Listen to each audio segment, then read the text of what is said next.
Very good, thank you. Welcome, everybody.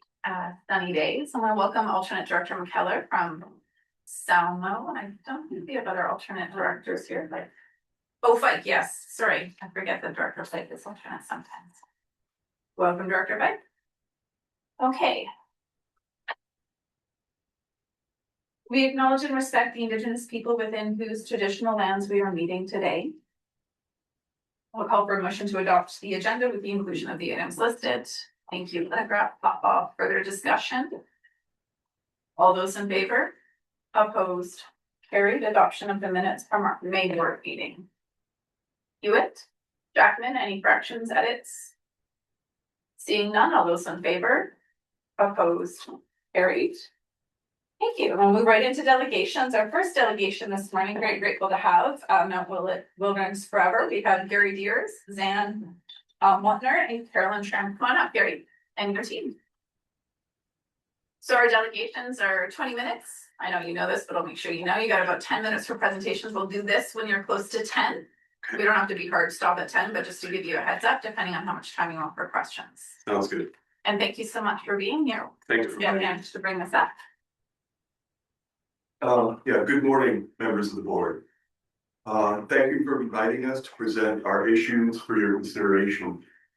Today, our group, Mount Willet Wilderness Forever, is requesting the board to pass a resolution in support of our proposal to include the Argenta Johnson's Landing face in the Purcell Wilderness Conservancy Provincial Park.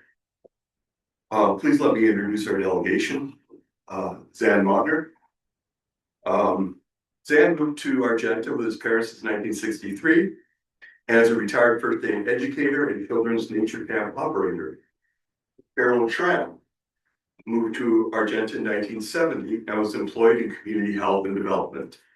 I am Gary Deers, former silviculture worker and contractor, and have made a living as an organic farmer the last 28 years, trying to retire. I'm the newcomer in the group, having lived in Argenta for only 47 years. The Argenta Johnson's Landing face, which I will call the Argenta face, lies at the northeast tip of Kootenay Lake. You can see here the red area, which is the Argenta face. And note that the Argenta face is bordered on three sides by the Purcell Wilderness Conservancy Provincial Park, which I will call the Conservancy. This is the only intact ecosystem in Southeast BC, according to BC Parks. And we call the Argenta face the missing piece. It is the goal of our group to include the Argenta face within the Conservancy, protecting the park from the mountaintops down to the shores of Kootenay Lake, while also protecting our communities, Argenta to the north and Johnson's Landing to the south. Tourism is a large economic driver for our region, and much of this is based on nature recreation, which residents of the region also appreciate. There are trails on the Argenta face leading to Mount Willet, Heart Lake, and Kootenay Joe, which people of the region enjoy and yet be discovered by tourists. Kootenay Lake Provincial Park has two very popular campgrounds across the lake from the Argenta face, Lost Ledge and Davis campgrounds.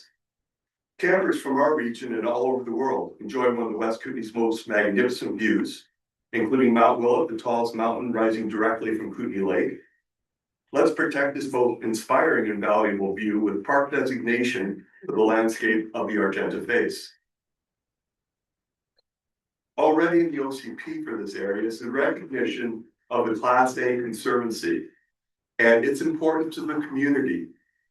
And there is encouragement for the designation of the lakeshore lands north of Bulmer's Point to be undeveloped community parkland. In the photo, you can see the unique tufa formation in this area recommended for park protection in the OCP. While unique and dramatic in their own right, these calcium formations are also indicative of the karst water system embedded in the mountainside above, which provides us with our invaluable domestic and farm water supplies. Karst water systems are underground, and analyses of their recharge areas are difficult to determine. Road building can easily impact these vital underground waterways. Full park protection would prevent this heavy industrial development and keep our streams flowing forever. Wildfire is a serious issue on the Argenta face, as we experienced a fire 2 years ago above the community of Argenta, as well as a wildfire in 2007 that threatened us from the north. Johnson's Landing, the south end of the Argenta face, has dealt with several bouts of wildfire in recent years.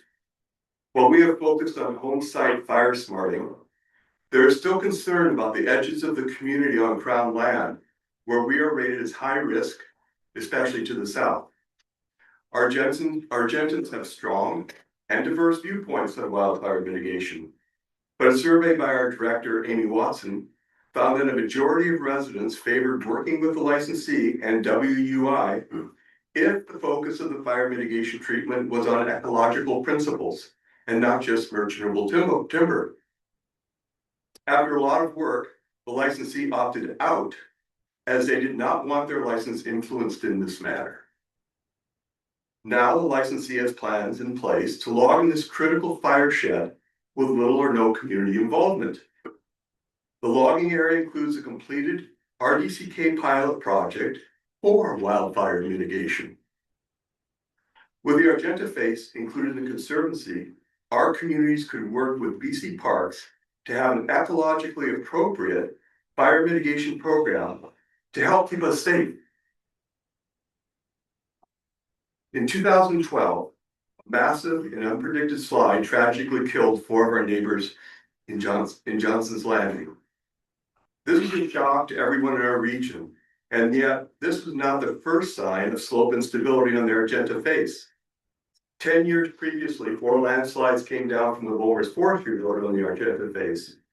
Ministry of Forests geomorphologist Peter Jordan examined the area and wrote a report on the situation in 2002.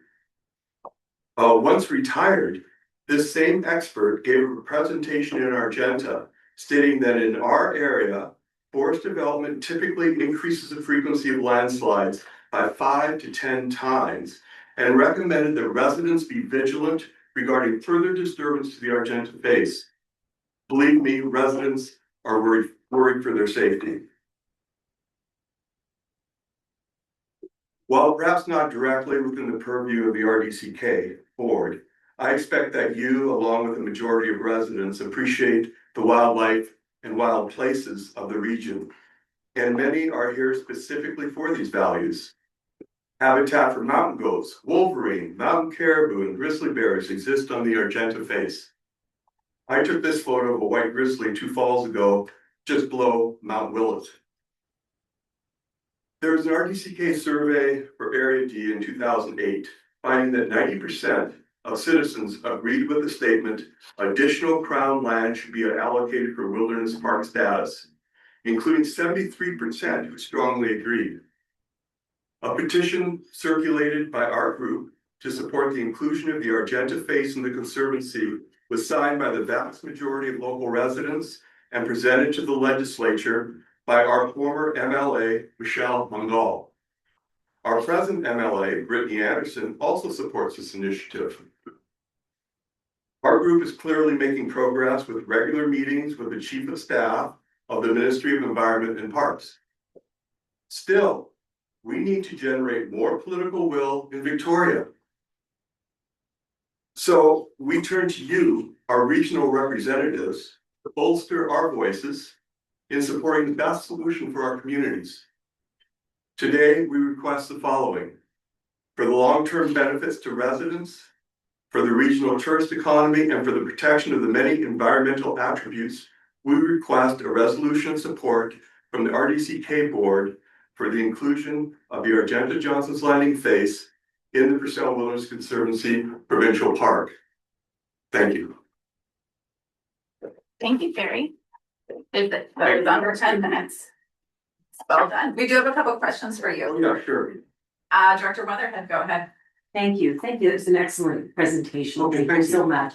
My question and just my curiosity these days with parks being designated goes to the ability to fight wildfires if they do occur in the park, or the ability to manage beetle, any kind of fir or pine beetle, because I was driving through, oh gosh, sorry. I'm not remembering the name of it, but a whole lot of beetle kill, Highway 3, sorry. Manning Park. Manning. That's it, Manning Park, full of beetle killers, and we can't actually manage it, and now it's a huge fire risk. And like, I just wondered, you know, has that been considered, because that does concern me now with our regional.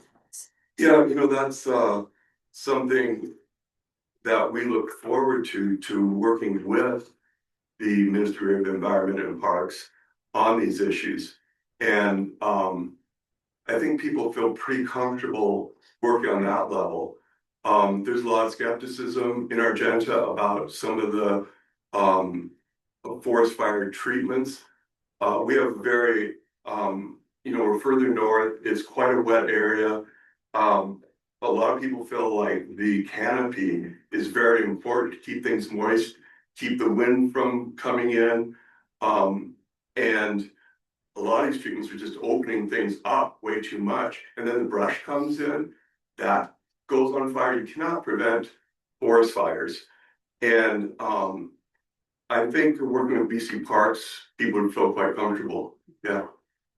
Thanks for the question. Director Popoff.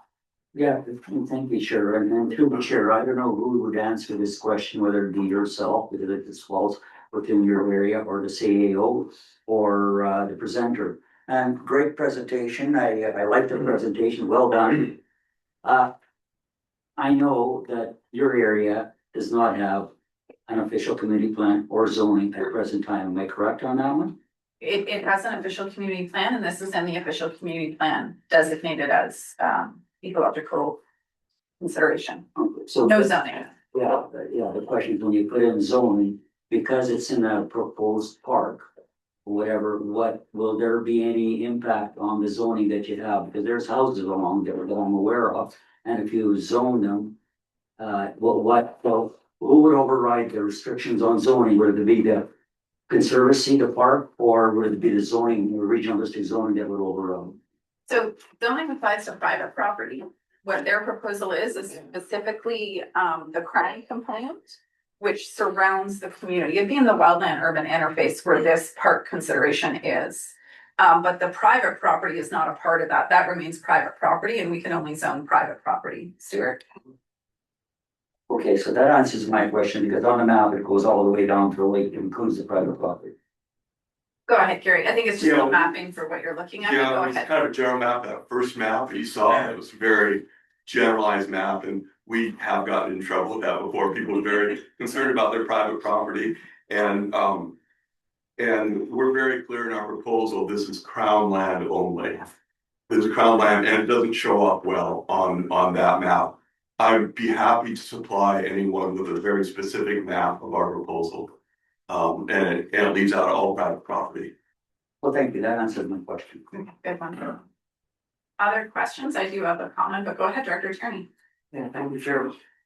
Yes, thank you very much, Gary, Zan, and Carolyn, for your presentation. Very informative, and the project is a great one. Very much support it.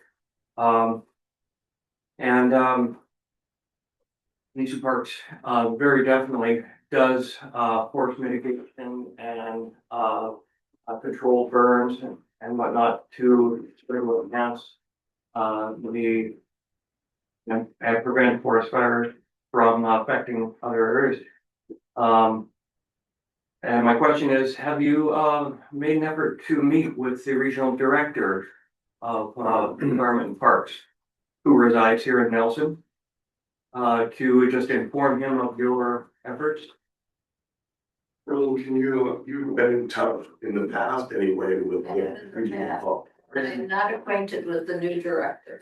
Yeah, the name is Tennessee Trent, and he has a planner, and I'm sure, you know, be very interested in having the planner meet with you and discuss your proposal.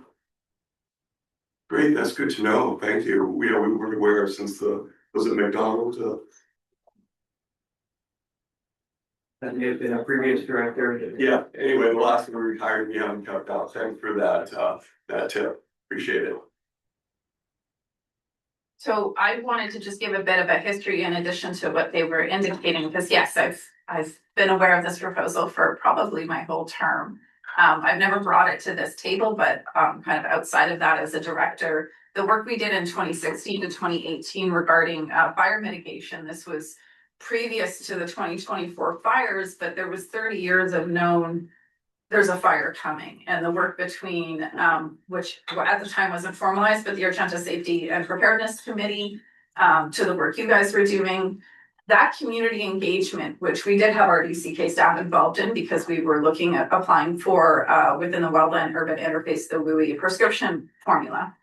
A lot of the conversations in the community at that time were that fire mitigation is really important, but from an ecological consideration, and also that management of the forest in terms of part of the conversations we heard was just leaving it as is in terms of the fuel loads and the way climate change is working wasn't necessarily the best solution, but that there was a middle ground that wasn't full on logging tenures, but more of a community-based involvement with BC Parks on an ecological management. So that's really what the community did agree on.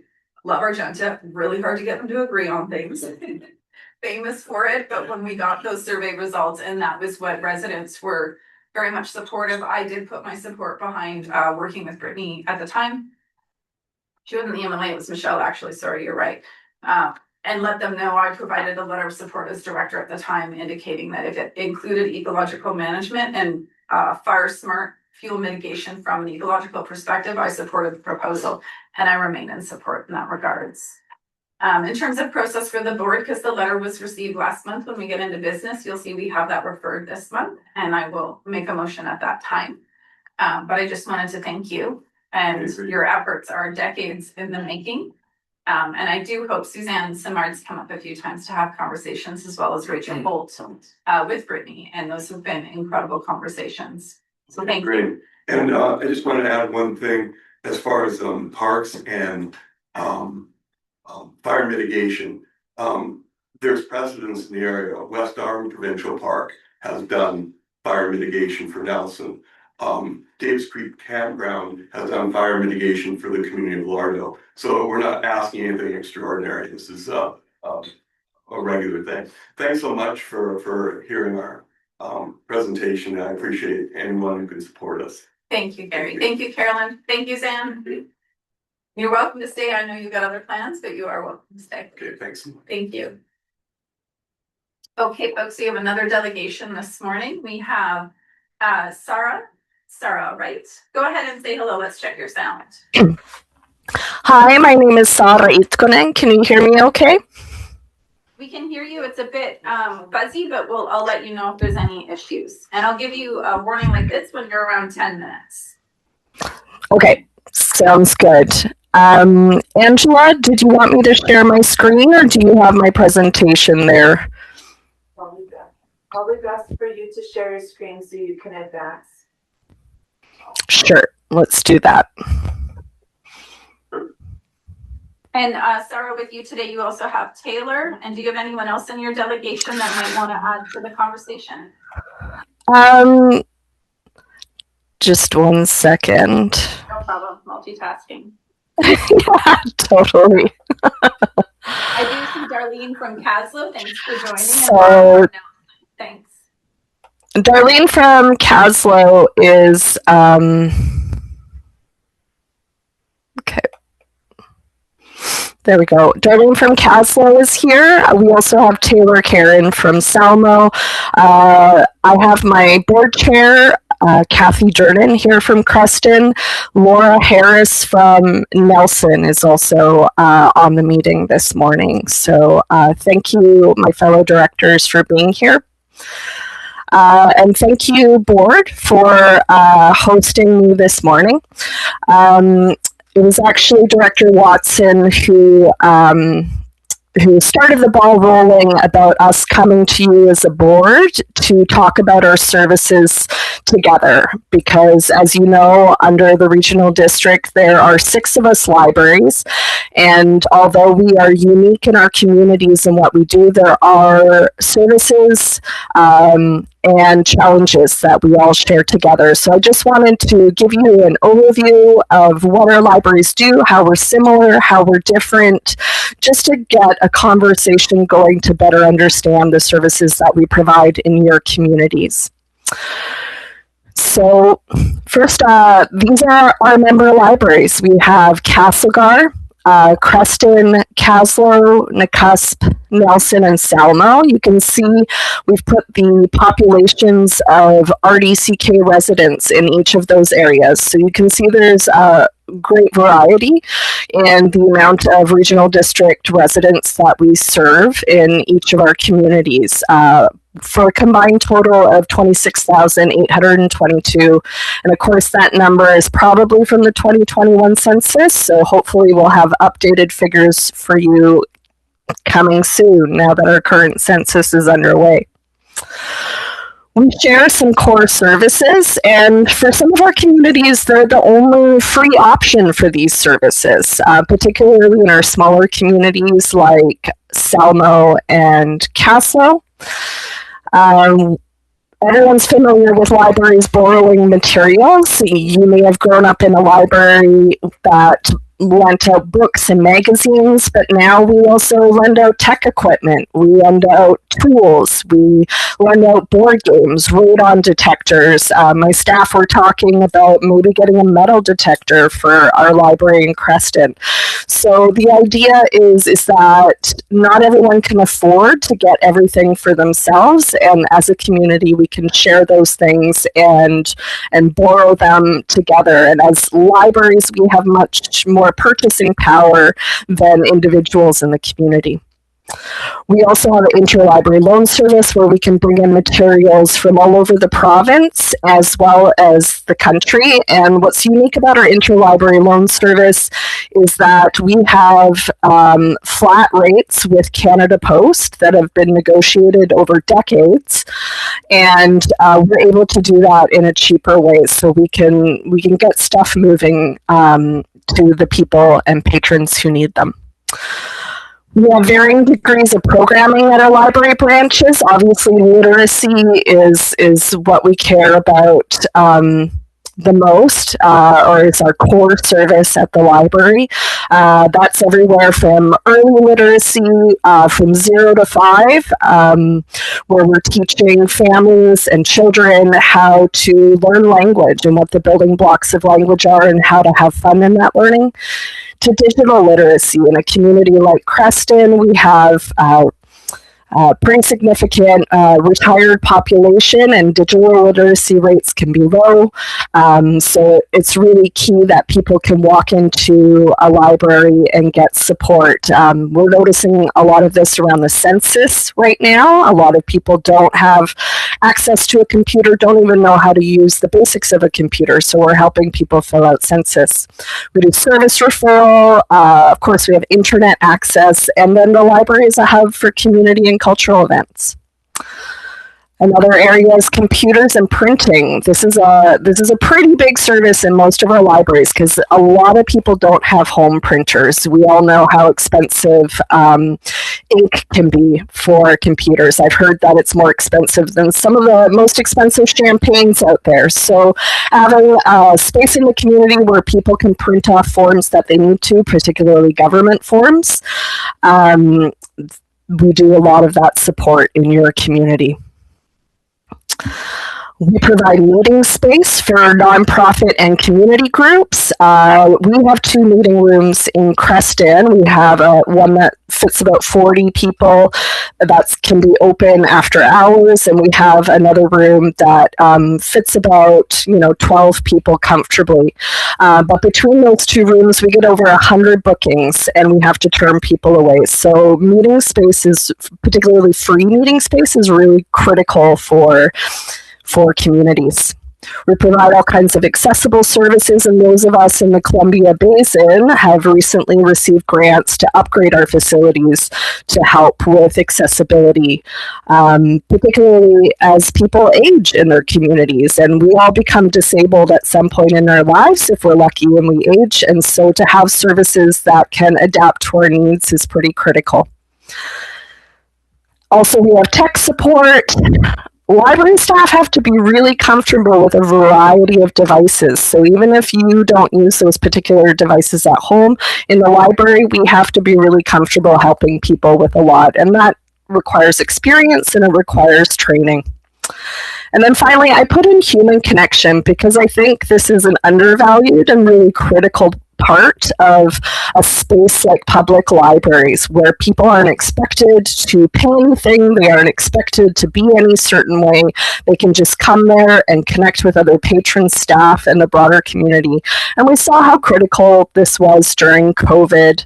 And we see it also with a lot of seniors that don't have other connections. And sometimes the library, because we're there and we have existing relationships with folks, we can refer them to other services that might support them along the way. Now, I just have some graphs I wanted to show you because I know it can be helpful to sort of look at all of our libraries as a whole and see how we're similar and see how we're different.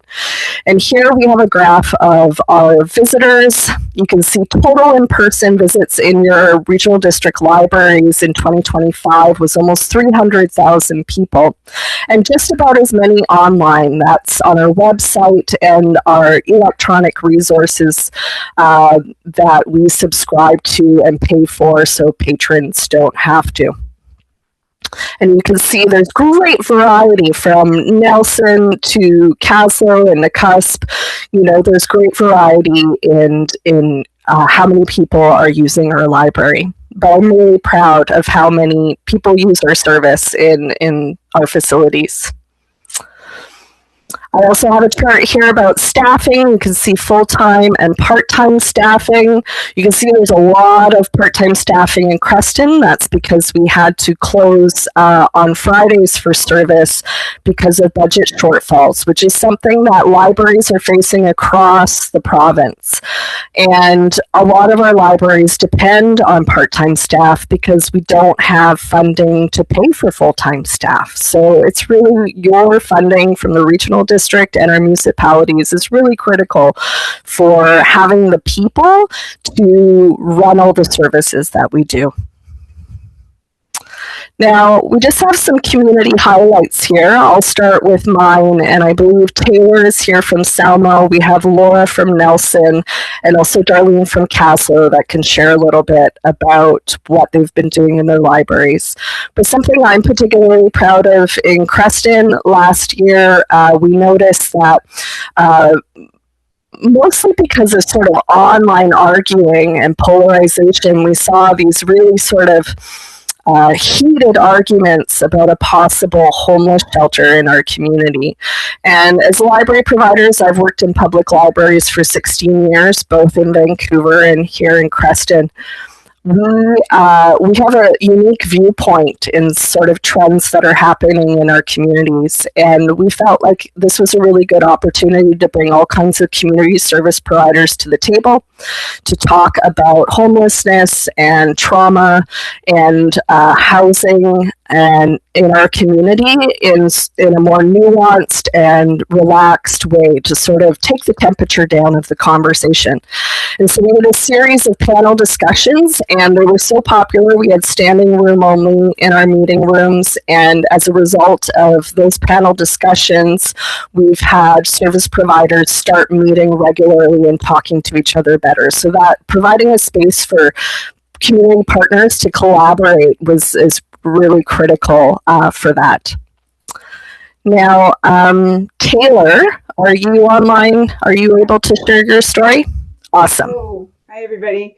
Yeah, so Salmo, as Sara, thank you, Sara, for covering so much of what happens in our libraries. But like she said, there's differences in each of our communities. And Salmo, you know, we're not as remote as Caslow, but we are out here kind of on our own in some aspects. And there's a lot of groups within our community, and something that I'm proud of that the Salmo Library has done in the last little while has been really working with those groups. So we have our emergency services groups. They meet here monthly. We also have the Doukhobor Society group who meets here, uses the library space.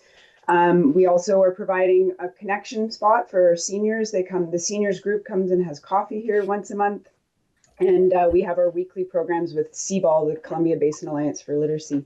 Salmo has its community center, but the library is in a very great location within Salmo that creates an opportunity for economic and social connection. And I'm really proud of how we've used our location and our staff to value the groups within the community and build networks and support within that.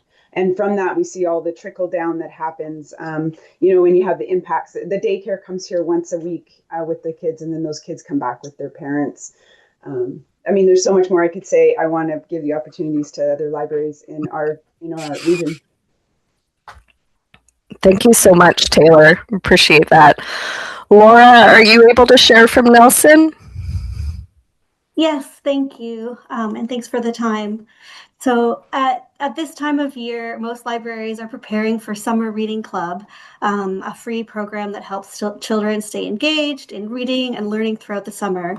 And looking back on 2025, I'm especially proud that we were able to expand our Summer Reading Club programming to accommodate a 51% increase in participation.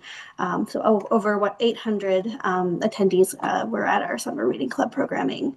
And programming at our library is always at capacity. The more we can provide, the more people will come. There's just simply, there are no max that we could provide in terms of programming. So meeting that growing demand wouldn't have been possible without our summer students, Stella from Winlaw and Noor from Willet. Both of them grew tremendously as leaders during the time with the library, and seeing the program's impact on children and students and also the wider community is just one of the reasons that I'm proud to work in our libraries. Thank you so much, Laura. It makes me glow to hear both you and Taylor talk about our libraries. Darlene, are you able to share from Caslow? Absolutely. Thank you for giving me this time and opportunity. As the new director here in Caslow, I can say that what I am proud of is that we are significantly increasing our outreach and advocacy and building on that human connection, providing a space, as I believe Taylor said, for community partners to use the facilities. We now have French Club, Chess Club, Book Club, and homeschoolers who are all entering into agreements and arrangements and to utilize our space. We have participated in several community fairs, the volunteer fair, the Aging Together fair, and a local school job fair. And as a result of that, have hired our first 2 SRC Summer Reading Club students since prior to COVID. Caslow has not hired students to help with the Summer Reading Club program, and that program is set to expand significantly this summer. Our offer of barrier-free and accessible programs at no cost to the community. Yeah, that and with our aging population, digital literacy is a huge consideration for Caslow as well, and we've partnered with a local CBOL organization, but the demand exceeds the capacity and the funding. We've only been able to offer that one afternoon monthly, and we have more people needing services than we have the space and the staffing to support. Thank you again. Thank you, Darlene. That segues really nicely into our final slides here, which is funding. So here is the breakdown you can see for municipal versus regional district funding, and you can see that it varies greatly. And part of that is because of the ways our communities are laid out. So for instance, Creston relies a significant amount on regional district areas for funding because we're so spread out from Yak to Ryandale, we're a public library association, which means that our municipality funds through the regional district just like everyone else. Whereas Nelson is a municipal library, so most of its funding comes from the municipality, and there's a small amount that comes from the regional district, which is just one area in the Nelson area. So when you look at spreadsheets and you're looking at the data and comparing, it's good to remember the variety and the differences in our community and why the funding is different in each. I just wanted to point out that through the Canadian Public Libraries, the Canadian Urban Library Council put out a report that for every $1 invested in our library, $6 is actually generated in community economic impact. And that's a return over 600%. So if you look at these numbers for funding, no, we're getting 6 times that amount back into the community through the services we provide. So we're a really good investment for tax dollars as libraries. So some of the challenges that we're facing, obviously, many of you are aware of difficulties securing increased provincial funding. We've been redlined since 2009. And part of that spills over into being able to pay people wages. It's really great to offer services and to have stuff in libraries, but if you don't have people to keep it all running, and particularly around areas in programming, which people, our communities really enjoy and can't get enough of, those wages need to keep up with the cost of living. And that is impacted by our affordability crisis. So we see a lot more vulnerable community members in our facilities, and our facilities are also aging. And we can't really keep up always with public demand. Director Watson, Caslow is working so hard to fund for a new facility because their space is just too small for the demand of the service. So thank you for listening. I just wanted to ask if anyone has any questions that they would like to ask of us directors here. Thanks, Sarah, so much. We're about 2 minutes to time, but we'll see what questions there are. We're super hard on that. Is there any questions?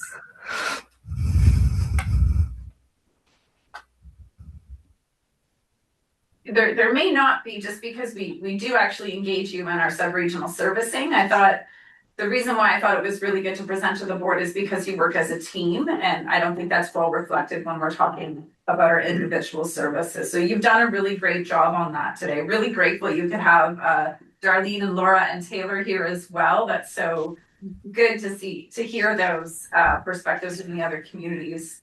I do have a question now. Jackman, go ahead. Yeah, thank you. And you're quite correct, Chair Watson. We regularly hear from Sarah and appreciate the updates. Question is, our understanding, of course, being that you have had to have additional staff training and almost specialization in being able to be able to engage with people who come through the door with their problems and challenges, wanting to know how to get access to provincial or other social services, etc. Have you been able to quantify that, the time, training, the level of additional support you're providing, as opposed to, say, what a library might look like 40 or 50 years ago? Of course, you wouldn't go back that far. Not for the purposes of criticizing our budget contributions, but as ammunition when we talk to the province about how extensively you are supporting their social services, just promoting and supporting their social service delivery. Can you quantify that anyway?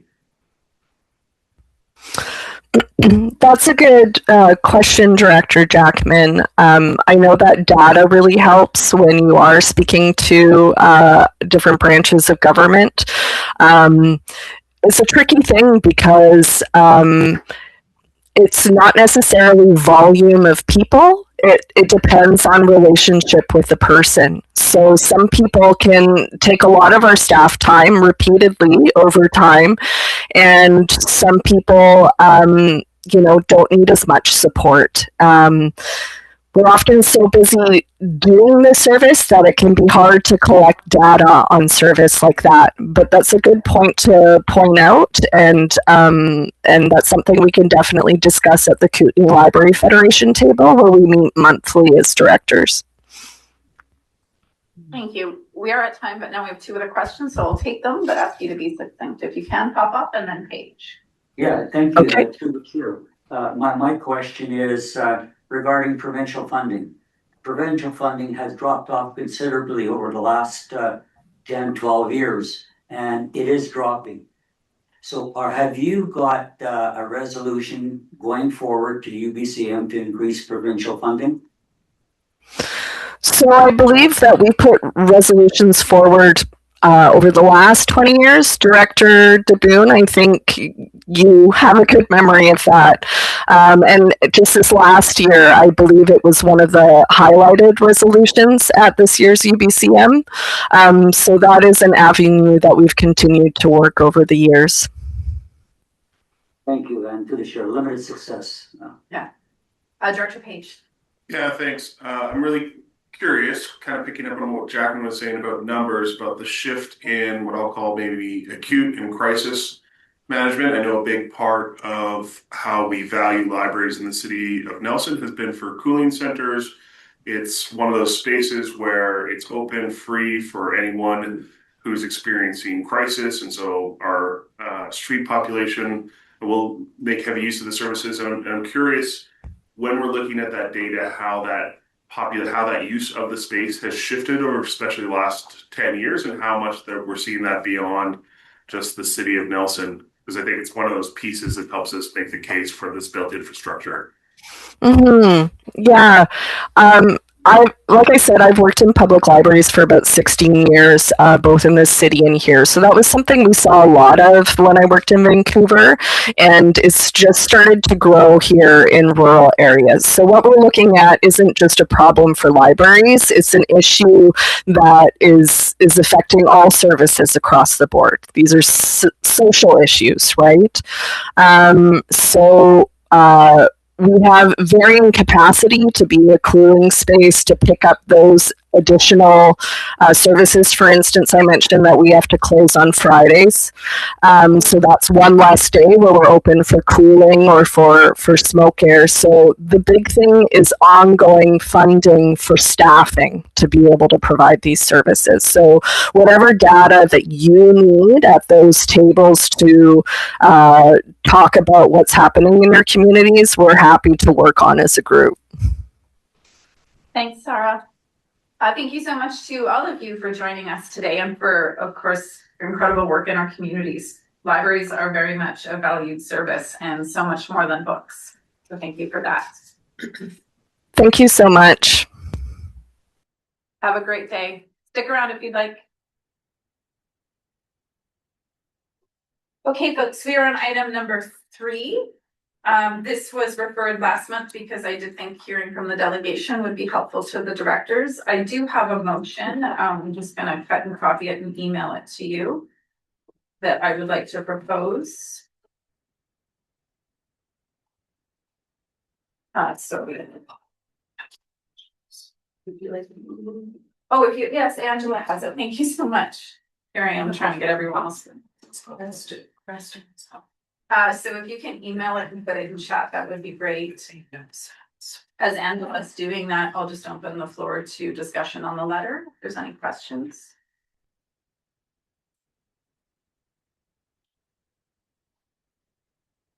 Okay, I'm going to go ahead and read the motion because I do have it printed out.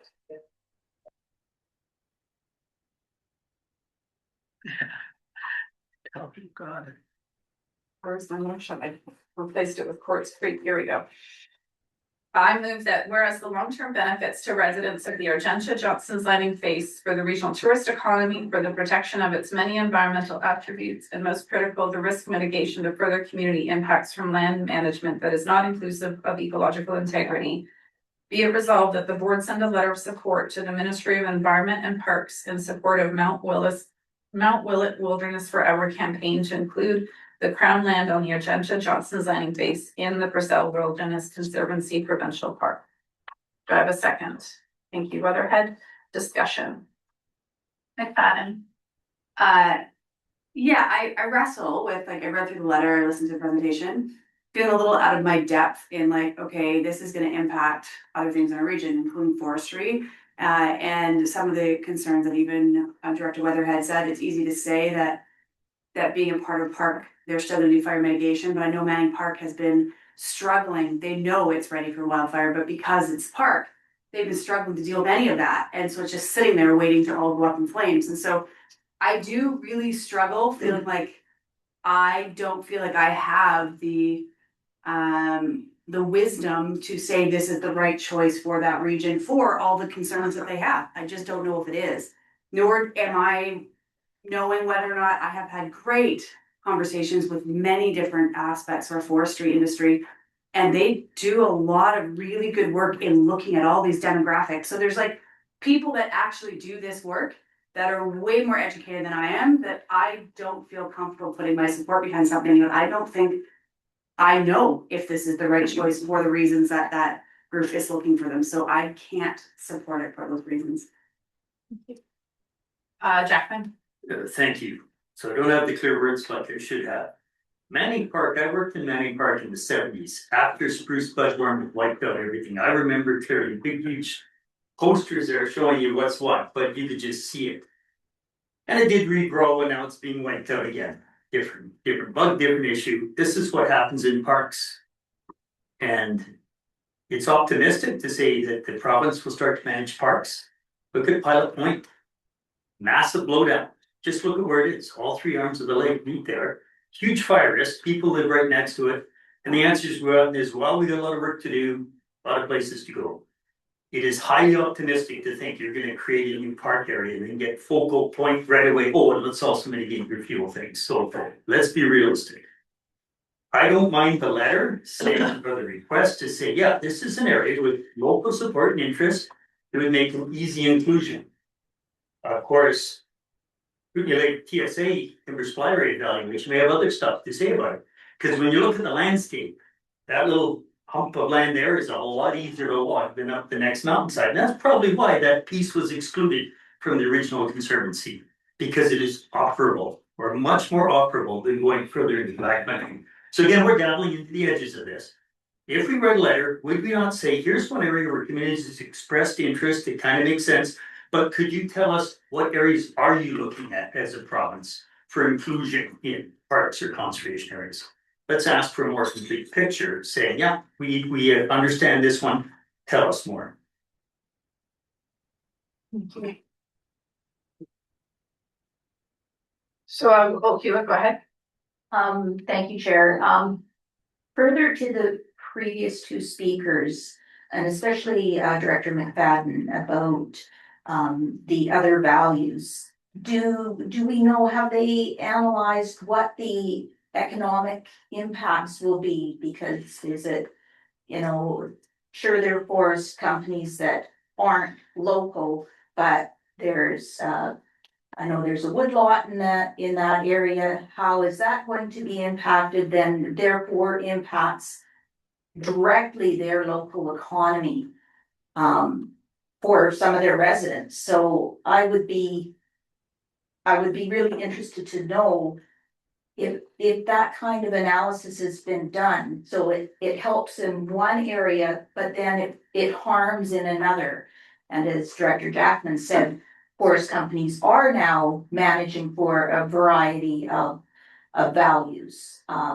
So I'm on the fence at this point. So I can provide more context for both of you. I'll just wait until the end. So in terms of working with mitigation in the park, we've actually had 2 fires in the park that butted up against the community, one in 2023 and one in 2018. As soon as a fire is anywhere near a community, regardless on the status, they fight it. So mitigation work has occurred in Fried Creek, it's occurred in Birchdale, and the park designation had no impact to BC Wildfire being able to do that. They then did further prescription work to protect those areas because they're high risk fire areas. In terms of working with the licensees, there was actually 5 years of work done with the local licensee where they developed 2 community committees. One was specific to fire mitigation, so they worked with a lot of the folks who ended up becoming the ASAP crew that worked in 2024, and they specifically looked at the comparison between a shaded field break, clear cutting, and what the balance was to the marginable timber and how to be fire risk adverse as well. On that committee was Greg Utzig, who is actually provincially known to do the lit review as an ecologist on all fire mitigation. He ended up producing a report out of that on best practices in logging for fire mitigation. The outcome of that committee, the licensee opted not to take most of their recommendations because it was not appeasable to the fire mitigation work they wanted to do. And it was also when the province changed it so that they fund them to do specific mitigation work, which is more of a cleanup than a type of way that you harvest. So that became a big concern to the community because they put significant years into that work with them with meetings on a monthly basis. The other committee that was developed was on the visual quality objectives, the VQOs, which are actually in legislation for this area. That committee's recommendations were basically trying to uphold the VQOs, the visual quality objectives. And the licensee did get an exemption to not meet those. So the recreational values that were established in the last timber supply area, timber supply commitments were not upheld because it didn't work for the licensee. The end result of all of that was the licensee opted not to work with the regional district at all on pursuing that prescription. And that was the last time I think we had the option to be a regional district or a local government that work on prescriptions with communities at the table. So the community spent more than 5 years working specifically with licensees to try and find the common ground between risk management and harvesting. And the Purcell Conservancy work was always ongoing throughout that. And at that time they were at odds because they wanted nothing. And now they've come together as this is the way that could move forward. They've met with the Minister of Parks over years, depending on who it was. They've had several meetings with them. In terms of an economic analysis, a lot of the information, especially for the private woodlots, is not information that is willingly provided. The other part to that is that we're no longer getting referrals on those. I actually have to chase them. So there's a lot of information that's not available to the public without FOIs are going to get them. So their ability to do an economic analysis based on what they're harvesting has not been so feasible because normally they rely on referrals. I've actually been brought in more in the last 2 years to try and get those referrals back to the community so they can engage. So that's more of the information. Yeah, go ahead. Thank you. To the chair. What about watersheds in the case of wildfire? Can those be protected if it's parklands above where the homes where the wildfire happens if there is a wildfire? I don't think I can get into watershed protection provisions. I think the watershed work we're doing in Goat River, what we'll see from Quartz Creek is actually a multiple year process. The watershed work that the province put into the Water Sustainability Act is years of engagement, hundreds of thousands of dollars, and then it requires an ordering council, and one has been done across the province. So they were included in the initial watershed governance overview with like a 2-paragraph line indicating that they were an important watershed. That's as far as they got. I know Amy's new to the interim, but that was through development services. That was probably quite a while ago. I don't know if you have anything. Okay. Okay. Being no other speakers, all those in favor? 1, 2, 3, 4, 5, 6, 7, 9, 10, 11. Those opposed. McFadden, McKellar. Anybody else opposed? Fike, I think. Oh, Director Fike, were you opposed? Okay, anybody recorded opposed? Okay, that motion passes.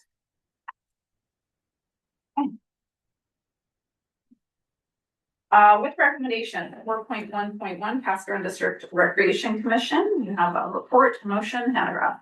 Yeah, I move that the board approve an additional $2,509,000 in funding from taxation be included in the project's draft financial plan for the Castle Garden District arena and walking track as outlined in the Castle Garden District Direct Commission report dated May 25th, 2026. Thank you, McFadden, for your discussion. Cunningham, and then Graham. Yeah, yes, thank you. Just out of curiosity, what is the total amount of taxation on that service? $17,509,000. Thank you. That's close. I do have Trisha in the room, so she's. Sorry, No, that's okay. but I knew the answer. And we have Graham and then David off. David off, if you can stay muted until we call on you, thank you. Graham, go ahead. Thank you. I think the service should be included. Is there a service in here? Like what service is this? There is no service? Not yet. No, through the chair, this is part of the referendum process, so if the service is established. Okay, okay. It's unclear when you read it. Director Davidoff, go ahead. Yeah, that was my point. Thanks, Director Graham. I had this clarified at the Rec Commission because my constituents were asking the question. All of this is charged to the new service, which is a City of Castlegar Area J service. So, and I asked that same question, like which services is being charged to. So that was explained the same way that the CAO just explained it. It's all referendum dependent and would all be charged to the new service that may be established. Thank you. Director Hewitt. I'm just, through the chair, I'm just wondering if the year of the draft financial plan should be put in there. Is it just the 2026 or a 5-year plan, or so that we're specific on what year we're including this in, or years? Yeah, we can include that. Yeah, go ahead. Yeah, through the chair, so this isn't, I understand the confusion. So this isn't for inclusion in the financial plan. This is for the financial plan. This is approving the financial plan for the service, the project plan for the service. So that's, so not the overall financial plan, but the financial plan for the service. Should the project proceed? Yeah, and so this, oh, sorry. It's not currently it's not in that big plan, it's for the project's draft financial plan. Further, Director Hewitt? No. Okay. David off for a second time, go ahead. I just chair a question to the CAO through the chair, if that's okay on this. Of course, yeah. Just to the CAO, would it help if we tacked on to the end of this resolution, subject to referendum approval, something like that, just to make it crystal clear? Well, through the chair, that means that that staff's not acting on this recommendation to include the project funding in the budget unless the referendum gets approved. But the whole point of this is to balance the project budget. So right now, before this motion came forward, the project is short $2.5 million. There's no source for it because the borrowing is maxed out. So this would approve $2.5 million being funded from taxation. To Yev's point, it's a project budget. It's not our 5-year financial plan where you're adding it. It's really just to show the source of that funding. So if we put subject to the referendum succeeding, then we don't do anything with this motion until the referendum passes, which means there's no way to show where that 2.5 is coming from, if that makes sense. Okay, supplemental here. Just note that in 5.1, where the actual referendum information is included, there's a timeline that outlines what needs to occur to achieve a specific timeline, and that's where it lists all these different steps. Supplemental, go ahead. Yeah, it just created confusion with my constituents in particular. And the thing is that could the CAO, again, through the chair to the CEO, could the CEO recommend any type of language to tack on here that would not disrupt what Area J and the city are trying to do, but would provide clarity to Area I residents? Through the chair, that the board approve an additional $2.509 million in funding from taxation for areas J in the city of Castlegar to be included in the project's draft financial plan. That could be added. So after the word taxation, it could specify areas J in the city. Thank you. Could I make that amendment, Chair, right now? Move that amendment? Yeah. Yes, I move that amendment, please, for clarity. And if there's a seconder, I spoke out. I'll second it. As the mover, you could accept it as a friendly. I can accept it as a friendly amendment too. Okay, it's accepted as a friendly amendment. We'll just make sure Angela has the wording. Thank you. Angela's had it, okay. And the report in 5.1 really helped me understand how this all works and clarified the exclusion of area I quite clearly. So that's a really good, you can even cut and copy the piece that for me made a lot of sense. Further discussion? All those in favor? Opposed? Carried.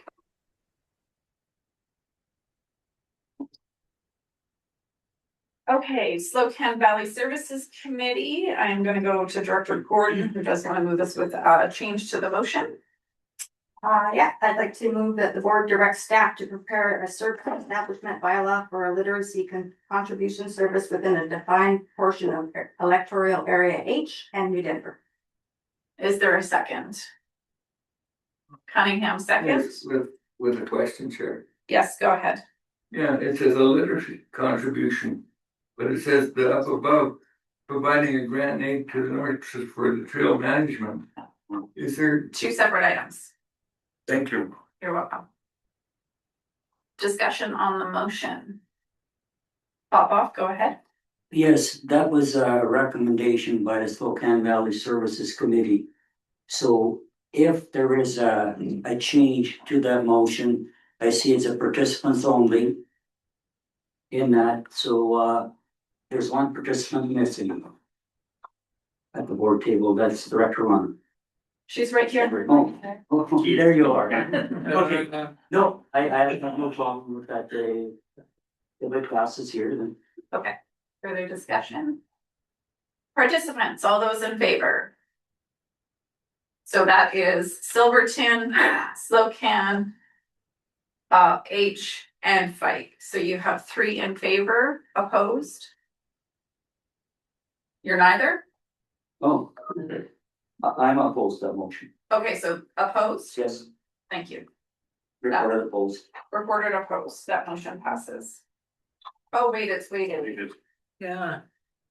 Hold on, and you gotta do some that. So.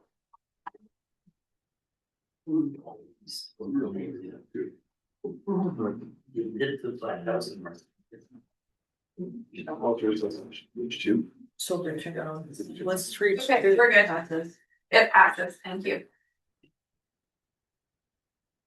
Okay, Creston Valley Services Committee, Director Boone, you chair that, go ahead. That the board directs staff to develop a proposed next stage work plan associated with the Creston Valley Alternative Water Supply Initiative, including comparative business case analysis, refinement of demand and infrastructure assumptions, governance and service delivery considerations, integration with watershed sustainability and drought adaptation initiatives, and exploration of funding opportunities, and that staff report back with proposed scope, budget, and implementation considerations. I'll second. And discussion, go ahead, Jack, and then Vandenberg. Yeah, thank you. So, kind of emerging information that I just want to put out there. Parallel to this, we're doing the Gold River watershed investigation. Recent email from staff is they're looking at developing a dry farming strategy. I find contrary to this initiative to say that the Gold River may be losing water, so learn to live with it and survive. My focus has been on this project is to thrive, to find an additional water supply, put very high quality, category 1 and 2 land into production. It's right now barely a field for a couple of thousand horses wandering around on. So this is as important, or in many ways more important than the Gold River watershed conversation for me, because Gold River is looking at survival mode. We need to go well beyond that, and if we had this alternative supply, we would be in much better shape. Big money, hundreds of millions of dollars, big area, big acreages, big revenues. Nobody's tried to get a handle on that. I asked Quantland to be involved on that side of it. What Quantland's going to be involved in now is dry farming, how to survive with less water. I talked to Don Addison. He was one of the guys I targeted to get to see, because I hadn't seen him for 10 years at FCM when it was hosted in Edmonton when he was mayor. The cooperators is looking at these kind of projects to take on. He said, oh, a few $100 million, I will put you in touch with so-and-so.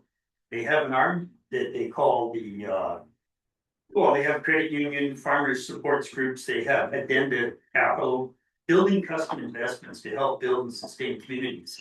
There are groups that aren't looking to survive, they're looking to thrive and build and do better. But in almost all of our areas, we need water to do that. And if we put the focus on dry farming and just getting by, we will fail to do what we could do. So I very much hope staff will lean now into not just dry farming. Where is the money? Where's the investment? Where are the big support groups in this country for farmers? And this is one. I haven't answered Don Edison yet. He's personally emailed me back, but I'm on hold. And I'm just waiting for staff to say what other sources they have to support this in terms of funding opportunities. And we'll fold in these big groups. Thank you. Vandenberg? I was gonna touch on that and done very well. Okay. Papa. Yeah, thank you, Chair. And this has nothing to do with the motion. It's on procedure. Can we go back to the former motion? I made a wrong interpretation of my vote on it. I want to change it, and there's a discussion on. Okay, you can just hold that. Okay. We'll wait at break to see how we procedurally do that. Okay, thank you. On the motion, further discussion. Graham? Thank you. So I'm wondering about service again, like which service is this coming out of? Which service is doing this work? Like it's not clear to me. Is it general or is it water services? Who's doing work here? Stuart? It's a mix of Uli? Amy? It's Uli and Amy's team, so. Yeah, that's actually a key question. So, the problem we having, so some of the expertise is within the water utilities department. But the problem is that that department is vastly financed through user fees from the users of specific 18 water systems or 19 water systems. So we cannot assume that the funding from these users can be used for this type of work. So we would need to identify resources out of the rural administrative or general administrative services to support it if there's significant work to be done out of that department. The other question is sustainability able to do that? But likely not either without additional resources. It is a big job if we are not only saying this is the issue, but trying to find solutions, trying to find sources of funding, trying to identify the various micro steps that we can take to lead towards a real result in this, then somewhere we need the resources to do that. That's the issue. Supplemental. Go ahead, Graham. So then I would question why this would be participants only if this is not a service of the participants that are participating. Well, through the chair, participants only could be the whole board. But wouldn't that be an all vote? From Crescent Valley Services? Where it came from. Because it came from their minutes, that's why it's under Creston Valley Services. I think the note is that if it's bridging several departments that has all participants, it should be all vote. Angela? It would be, if all participants in this recommendation, it would be all vote, but Yeah. at the time I was unaware of who was participating. I think given the question regarding service it falls under and it's across several departments and under environmental services, it's several. Through the chair, we had intended to bring this topic as well to the Water Services Committee to be discussed on a broader level, but we didn't have a meeting, weren't ready to bring this forward. But next Water Services Committee, we intend to bring this topic forward again for discussion with a larger group. And sorry, I just want to clarify, why is it weighted if there's no? This is to get those done. Administration is operation of a service. But participants only do. Is it, but then who are the participants? Good question. So all vote weighted. Through the chair, I think if Uli or Paris could even speak to who would do this work. What staff member would prepare this report? That'll answer the question. Thank you, through the chair. Can you come on closer, please, Paris? Thanks. We see it as really important work. We've also expressed at CSLAC that we are at capacity at the moment. I think we can work with water services to prepare a joint report. Part of what we know as well is that the funding that would support this type of work is discontinuing this fall. So there's some level of urgency for us to actually, if we want to take another step, for us to do it now. So I think between S105 and water services, we can complete this. I think the important note in this proposal, in this motion, is that it's to develop the work plan. I would assume in that work plan, you're gonna come back with which services this is going to fall under, depending on funding mechanism. So I think for now, it's all vote weighted, because we don't know. It's a work plan development that will determine that. So through the chair, no, because based on what Paris just told me, it would be sustainability. And then it would be the overhead funding that Willet provides to utilities that would fund this specific work. What's happening after that could be different, but this motion is directing a report to come back with this information in it. So my question was, who would be acting on this specific motion? Not who's doing the work that this report proposes. That could be different. So But who's doing this work, it's S105 and then utilities, but utilities it would be the portion of overhead that's funded from, and so rural admin and S105 participants would be voting on this. If I may, to the chair. Yes. From a utilities perspective, we are currently oversubscribed. We are working on system acquisitions. At Big Star, we have the metering project in Erickson, which is a huge time consumer and needs focus, needs public So really your engagement. ability to do the work though is not this motion. We need to just either move this or not move this. If you can't do it, put that in the wording. I'm just saying, from our perspective, to contribute to that work, not before the fall. That's fine. We're not asking you to jump a queue. We're just saying it's in your department as well as sustainability. McFadden. I think my question was answered, which really was around who is paying for this specific. I understand it's not the actual full proposal yet, but who's paying to actually do this, so that I know how to vote if I'm voting, all that stuff. So I think what I'm hearing is it's not actually, if you're not a part of the utilities or this rural or sustainability, I don't have to worry about it. So that's great. Service participants are gonna be rural affairs and sustainability. Yeah. Okay. Page for a first time, Jackman, go ahead. Page for a first time. So quickly, and it may be friendly, but I'm just gonna point out, develop a proposed next stage associated with the Valley alternative, and then further on, we do another proposal. Like, there's a lot of hedged language in this particular resolution that. If you're making an amendment, can you actually write that out? Because I am not following you. Well, you're saying you're proposing a next stage work plan associated with the Crescent Valley Alternative Water Supply Initiative. Like, is it a work plan? What is the word you're proposing be amended? Well, pull out the word associated, be a proposed next stage work plan for the. That's friendly. Okay, associated is out. That's what you're proposing. With yeah. Pull it out, work plan for the Crescent Valley. Yes, it's also work plan for the Crescent Valley. Do it Spanish. Okay. Just like it Who is. moved that motion?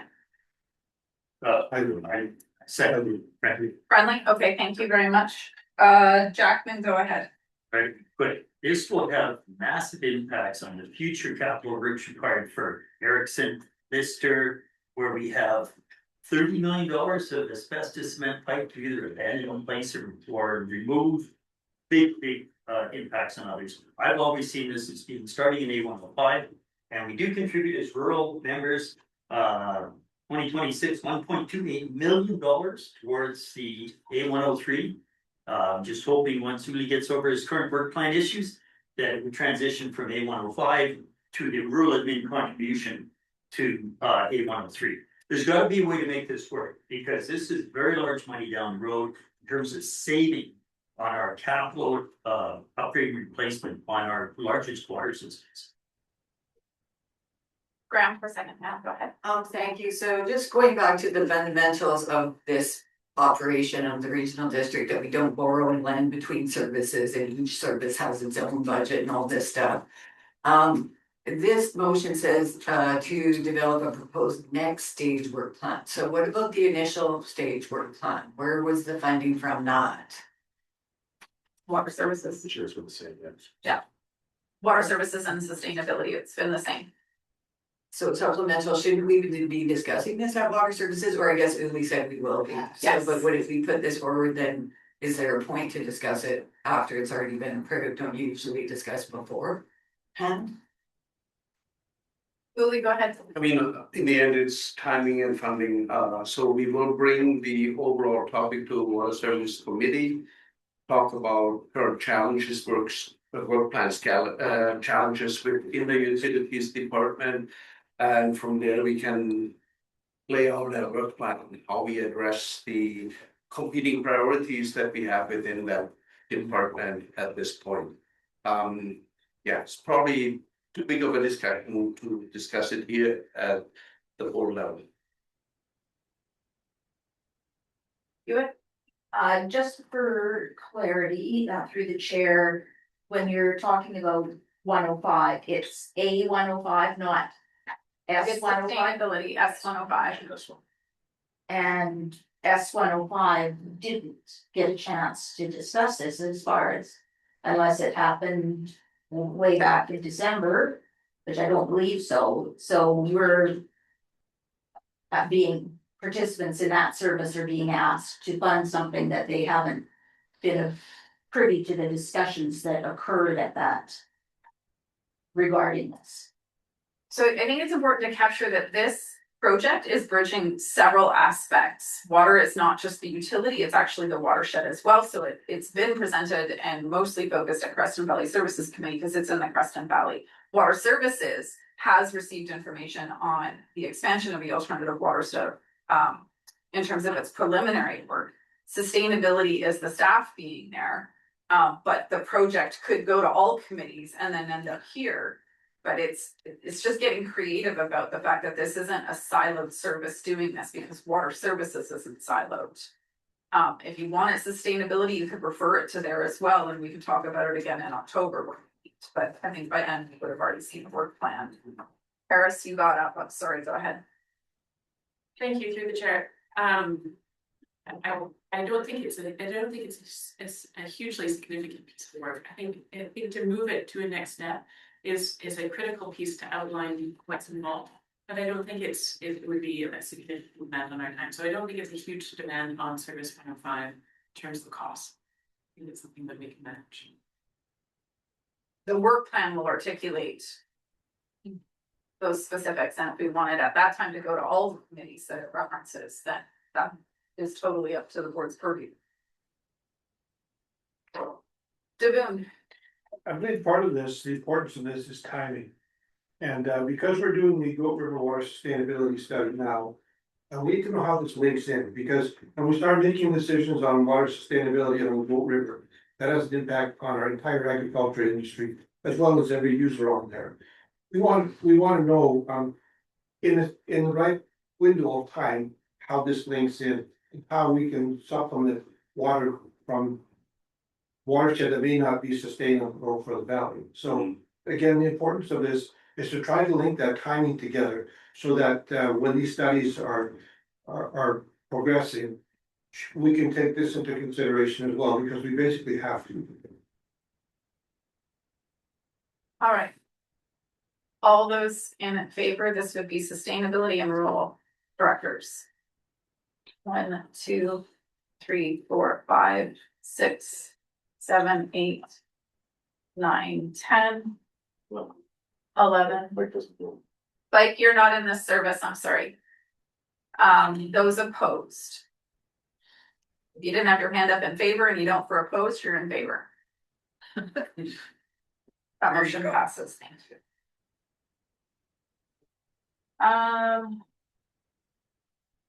Okay, go ahead, Director Hewitt as the chair. And just note, we do not need to read motions verbatim. Let's just give the overview. We've got it in our agendas. So chair, procedurally. You can figure out at break how we're gonna do that. We're not gonna stop doing it. Go ahead, Director Hewitt as the chair for this committee. All right, there are 3 motions, and one is regarding the Port Street Community Watershed natural asset management plan. I'll move the first recommendation. And do we have a second? Thank you, Cunningham. And you want to speak to it?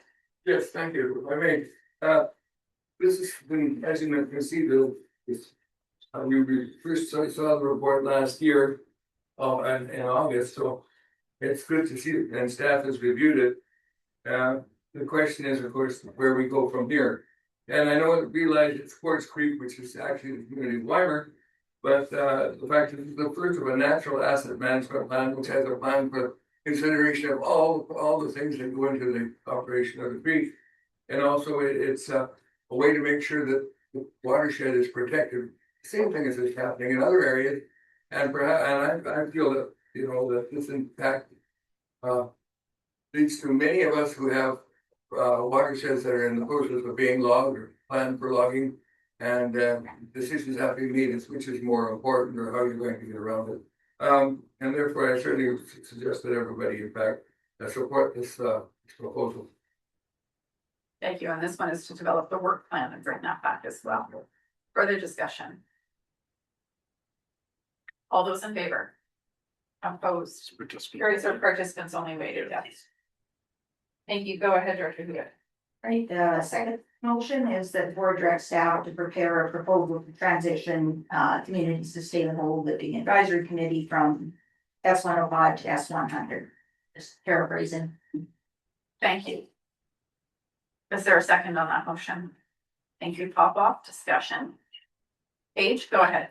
Yeah, I appreciate that we've had broader discussions about how we make determinations and prioritizations for our climate action and how that fits into our broader work plan. This motion, when I look at it, feels backwards to me, because we're asking a committee that's participants only, that's always been a segment of the board, to develop basically a work plan to incorporate what their work has been into our broader work, which has been, there's been this separation between what our climate work is and the sustainability extra reach work. So I understand and appreciate that the membership for S105 is dwindling and looking to have a better fit. We have this larger governance review, but I think it's difficult for me to have participants only going off and directing staff to create a terms of reference to basically capture that climate work and start up a new committee that would be board work. I think that's something the board needs to work on. So through the chair, this is an all vote. Participants only, referencing general admin, is all vote.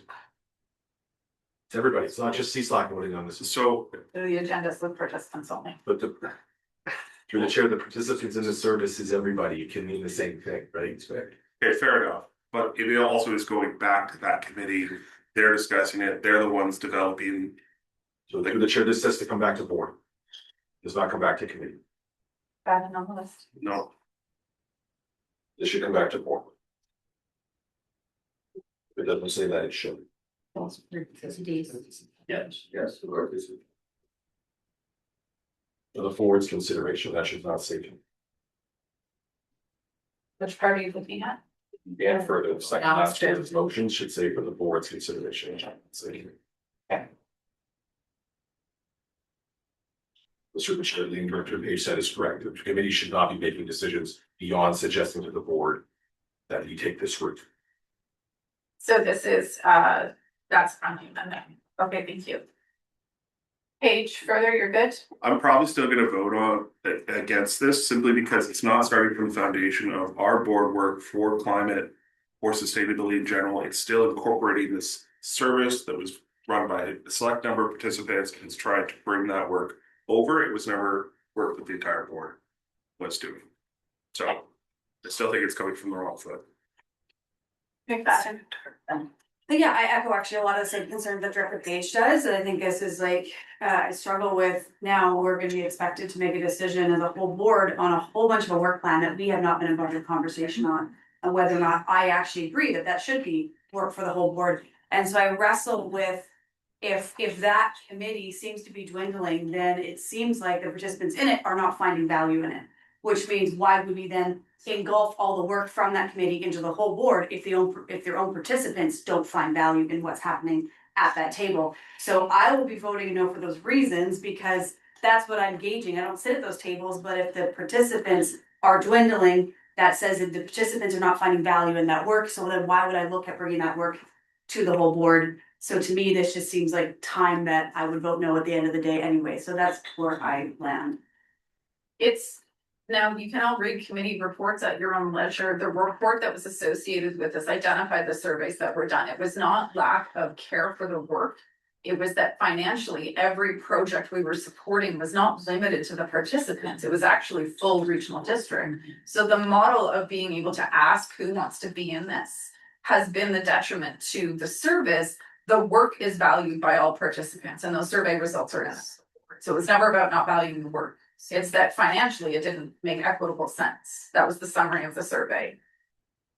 Supplemental, I would say that as a board, we are talking about how to lessen the work that we are doing in order to maximize our time, a lot around this table and work plans.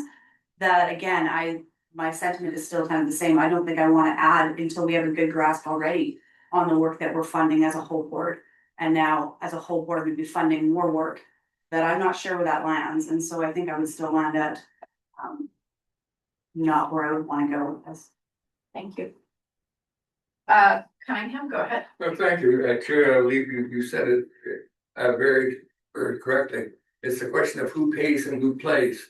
And right now, the CSLAC's paying, but everybody seems to be gaining the benefit because many of the things involved are involved in areas that, we don't participate. But thank you, we appreciate you doing this for us because any things, for example, when we talk about the wildfire mitigation as a whole district strategy for how to get funds from our government on that, or water systems that things like that, water supply.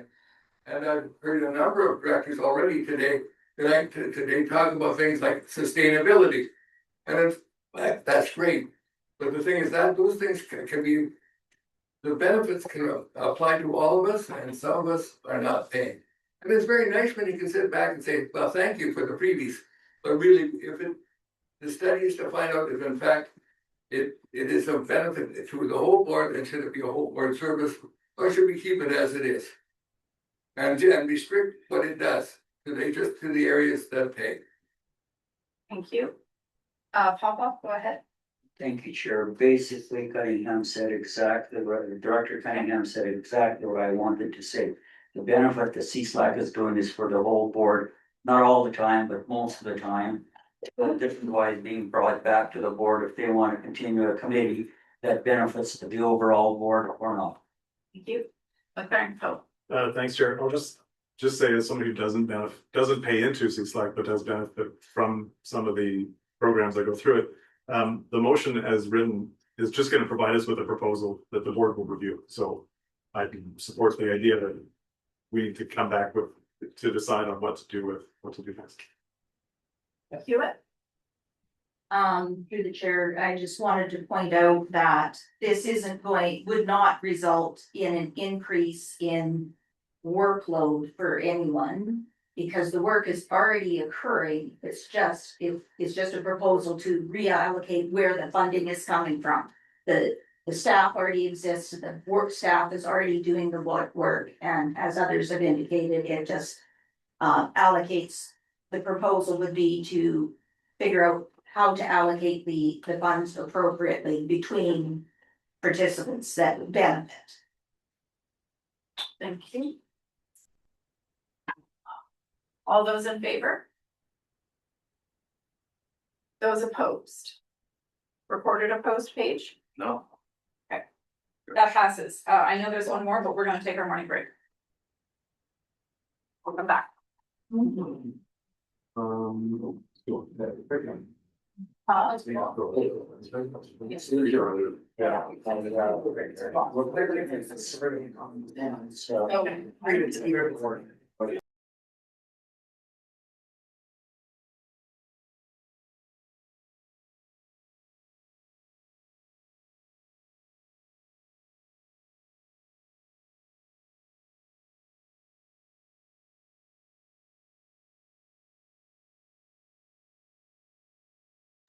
Great, welcome back. Director Hewitt, if you want to go ahead with the third motion, or kind of the last line, that the change. For members of the sustainability committee, the wording in East Drive has been updated to what I wanted changed to, but we have to do it as a change from what we voted on yesterday. It had in the last and further, it was an increase to grants revenue and a decrease to consulting fees, which would have doubled the income. So both of them are to say increase. Yes. So that's the only change in that resolution is that increase in grant revenue by 75,000 and an increase in consulting fees by 75,000. So I'll move that motion as a, that's not ended because I'm reading it, right? Yes, that's correct. Do we have a second? Thank you, Jackman. Further discussion? Vandenberg. So I appreciate we spent some time discussing possibilities of this after some time to reflect. I don't know if it's the right time to invest into a project that has already been reviewed. You're talking about a section of land that's or area that's 3.5 kilometers. Yeah, it's primary. It's the assessment and the engineering. But the reality is that this project will cost a lot of millions of dollars. And it'll probably, because of the current deficit that we're experiencing with problems today, I don't see it being able to get the priority that it could deserve in a period of time. That money would have to be respent again to update anything of that nature. So I wonder, is this the right time to put something like this forward? I understand that section of highway is a challenge, so it's hard to say what it's really going to cost at the end of the day and how that's going to get funded. But I don't know that it's an appropriate time to invest into something that the likelihood. I sit on the mayors and chairs and know that with the projects that are approved, there still is not the funding. Crested, for example. So it's unlikely that this is proactive. It's going to end up being reactive. Thank you. Papa, go ahead. Yeah, thank you. And through the chair, in response to what's mentioned, this project has been on the books for quite a few years. You know, people spoken to rural affairs about this. It's been there for quite a while. And this will provide a roadmap, basically, speaking to Ministry of Transportation and Highways, because that highway between New Denver and Silverton will be upgraded eventually. And this will give them an indication, this is when you're upgrading that highway, this is what we would like to do in local government, in the two villages and two villages in Area H. And I've been there before, where they proposed an overpass at Enterprise Creek, rather than going around. And then the governments changed, and the other government did the going around rather than the proposal that they had. So governments change. The government changes, this could be a viable project, and we're ready there to start that project. It might have to be updated based on their engineering, but they're going to be the main contributor to this project rather than the municipalities in Area H. Thank you. No further speakers, all those in favor, Yeah, I'm gonna say, you know, I've been wrestling with this since our meeting on Tuesday too, and I got that this is grant money, and I guess ultimately the CBT will decide if this is a good use of CBT grant money or not, but I'm just concerned about the cost, the future costs of linking two very small communities for a very short stretch of road, the cost versus the benefit. And is this really at a time when we're, you know, people are struggling financially in every way, it seems, is this really a priority we should be following up on? And so although I was in favor on Tuesday, I just can't support this at this time. I think there are too many other things that we should be focusing on. Thank you. So I just want to note all committee participants are the ones wanting to speak, and we did speak about this at length, not to say you can't change your mind, but we're repeating the conversation at committee, which is not actually feasible at board given everything else we have to do. So if you want to speak, I'd love to hear from people who are not at CSLAC that are voting on this, if you have questions or concerns. Otherwise, if you're a CSLAC committee member, please go ahead and speak, but if you can focus on something that wasn't said or a question, go ahead, Terry. Not to pick on you, sorry, you were not. Thanks, Chair. I just wanted to make the point, and that I don't believe we should be doing this project. I heard we a few times,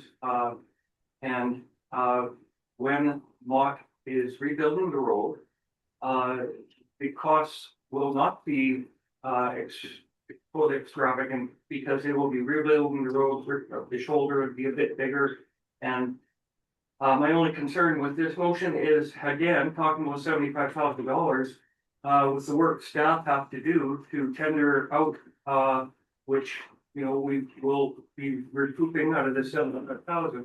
There's not nearly enough money there to do that engineering. So it's, at least double that.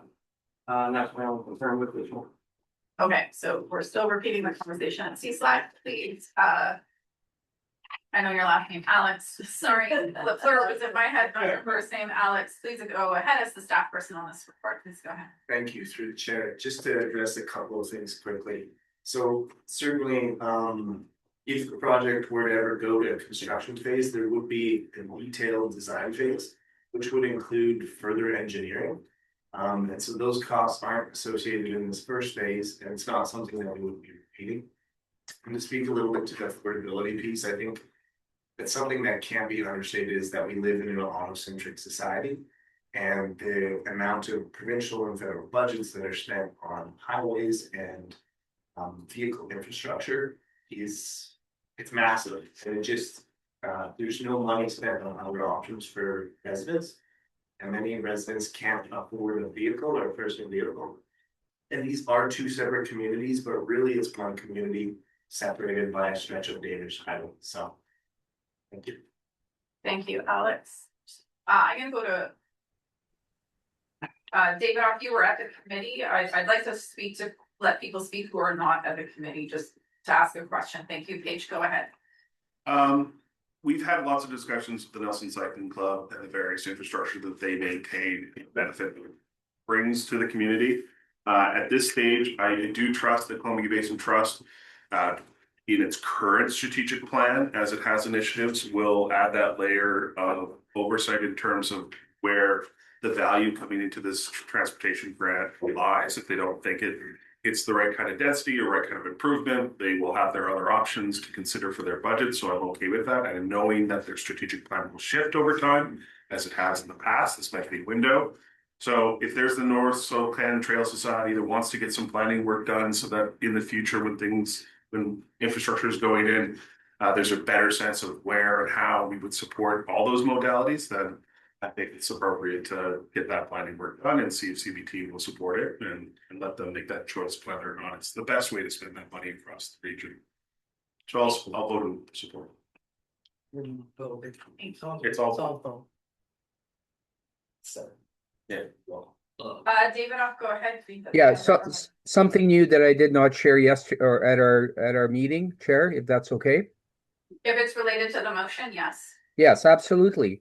I would like to see CBT spending its money on advocating with the provincial government on not degrading existing active transportation networks. For example, Acres, BC, with seal coating the roadway so that it cannot be used any longer for active transportation purposes. And it's not just there. I just did a podcast with the BC Cycling Coalition, which I will email to all directors on this. It's a concern across the province, but within our basin, CBT has influence over government, and we need to make sure that when we are looking at every single usable paved portion of highway, that there be an active transportation component section of it that's there, a bike lane or something that is repaved and not seal coated.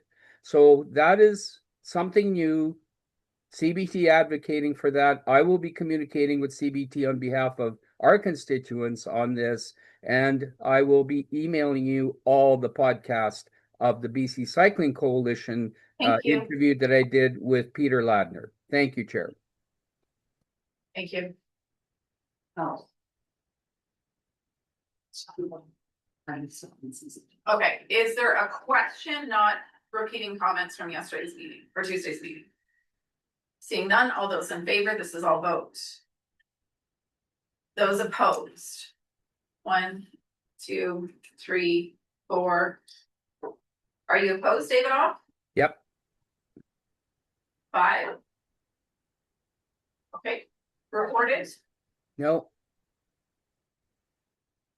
Vandenberg's the only one recorded opposed. Thank you very much.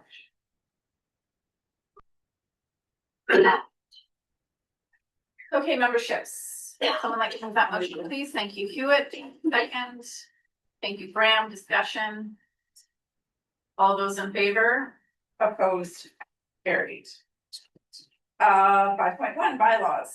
So the report we referenced earlier, this is an amendment to a resolution. Who would like to move that one? Hannah Graff, go ahead. Yeah, basically, we're amending previous resolution to include $150,000 in holdback to the original 50 million. Is there a second? For the walking track arena. Thank you. Baden. Discussion. All those in favor? This is all those opposed. Yeah, and the next motion is moving first and second reading on the establishment bylaw. Thank you. Do we have a second? Thank you, McFadden. Discussion. All those in favor? Opposed? Carried. And the third option. And this is moving first and second reading on loan authorization for the same project. McFadden, second. Thank you. Discussion. All those in favor? Opposed? Very crazy, the things that just roll through and hours that take us. I'm fine. All right, never got. And 5.2, Area H, Director Popoff, do you want to move that motion? Yes, I will move that motion that further action be taken regarding dangerous, aggressive, full service management bylaw. Number, we got it. Gotcha. Do we have a second? Thank you. Hannah Graff, discussion. All those in favor? Oh. Yes, thank you. Chair, if I may, I have no difficulty with, I would really like it though, if it says due to the results of the assent vote, and just have the numbers there. I don't think. I know it's in the rest of the report, but I really would be nice as part of the recommendations, just because that makes everybody understand right away it was. Sure, I don't think those are. You know what I mean? Process. Yeah. 32 in favor, 57 against, that kind of thing.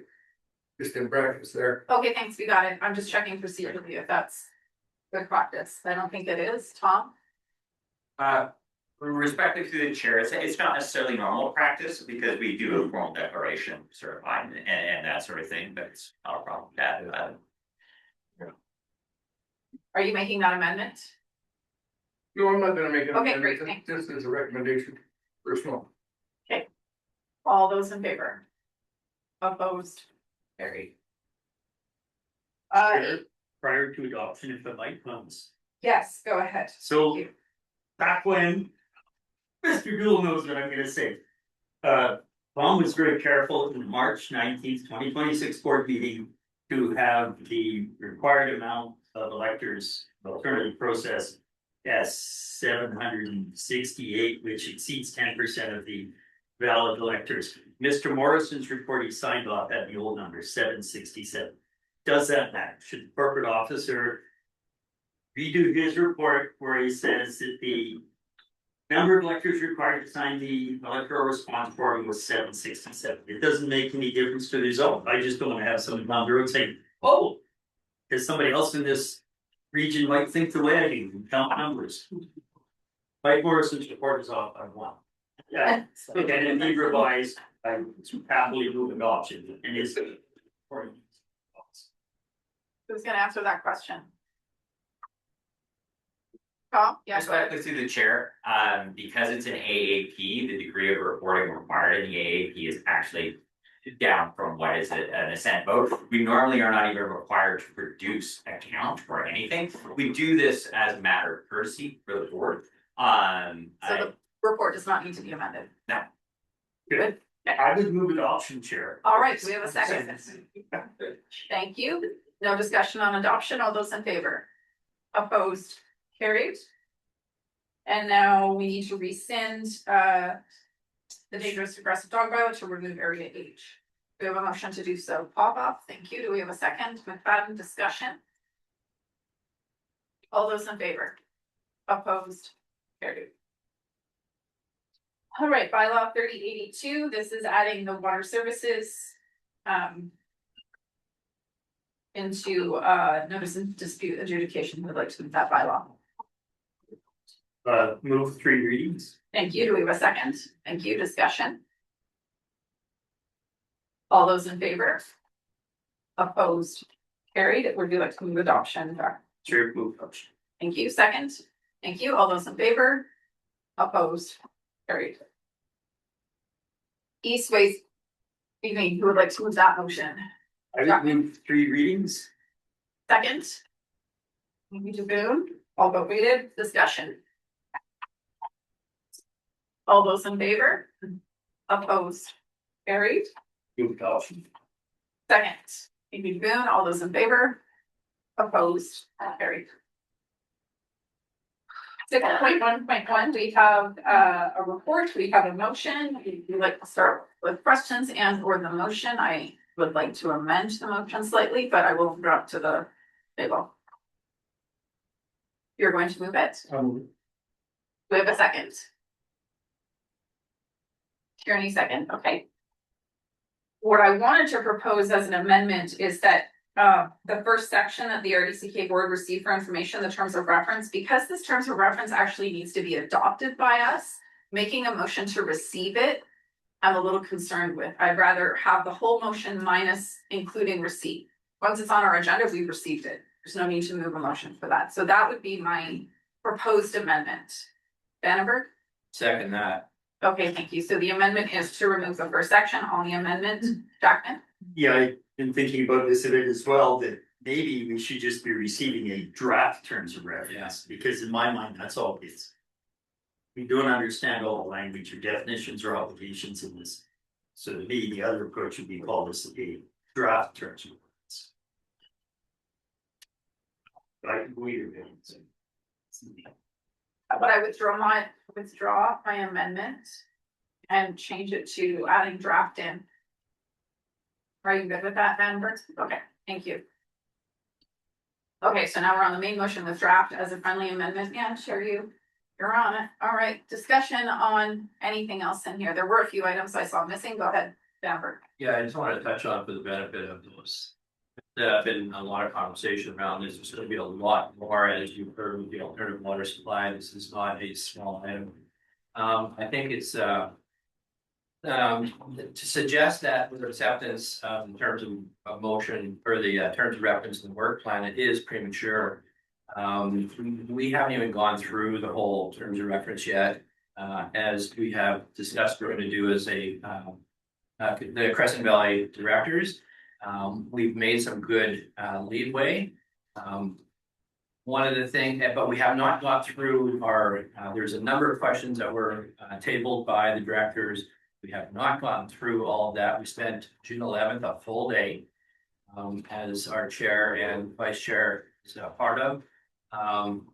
We're having great conversation, but I'll just go back to the beginning that I think this is premature as it was standing. I appreciate the amendment.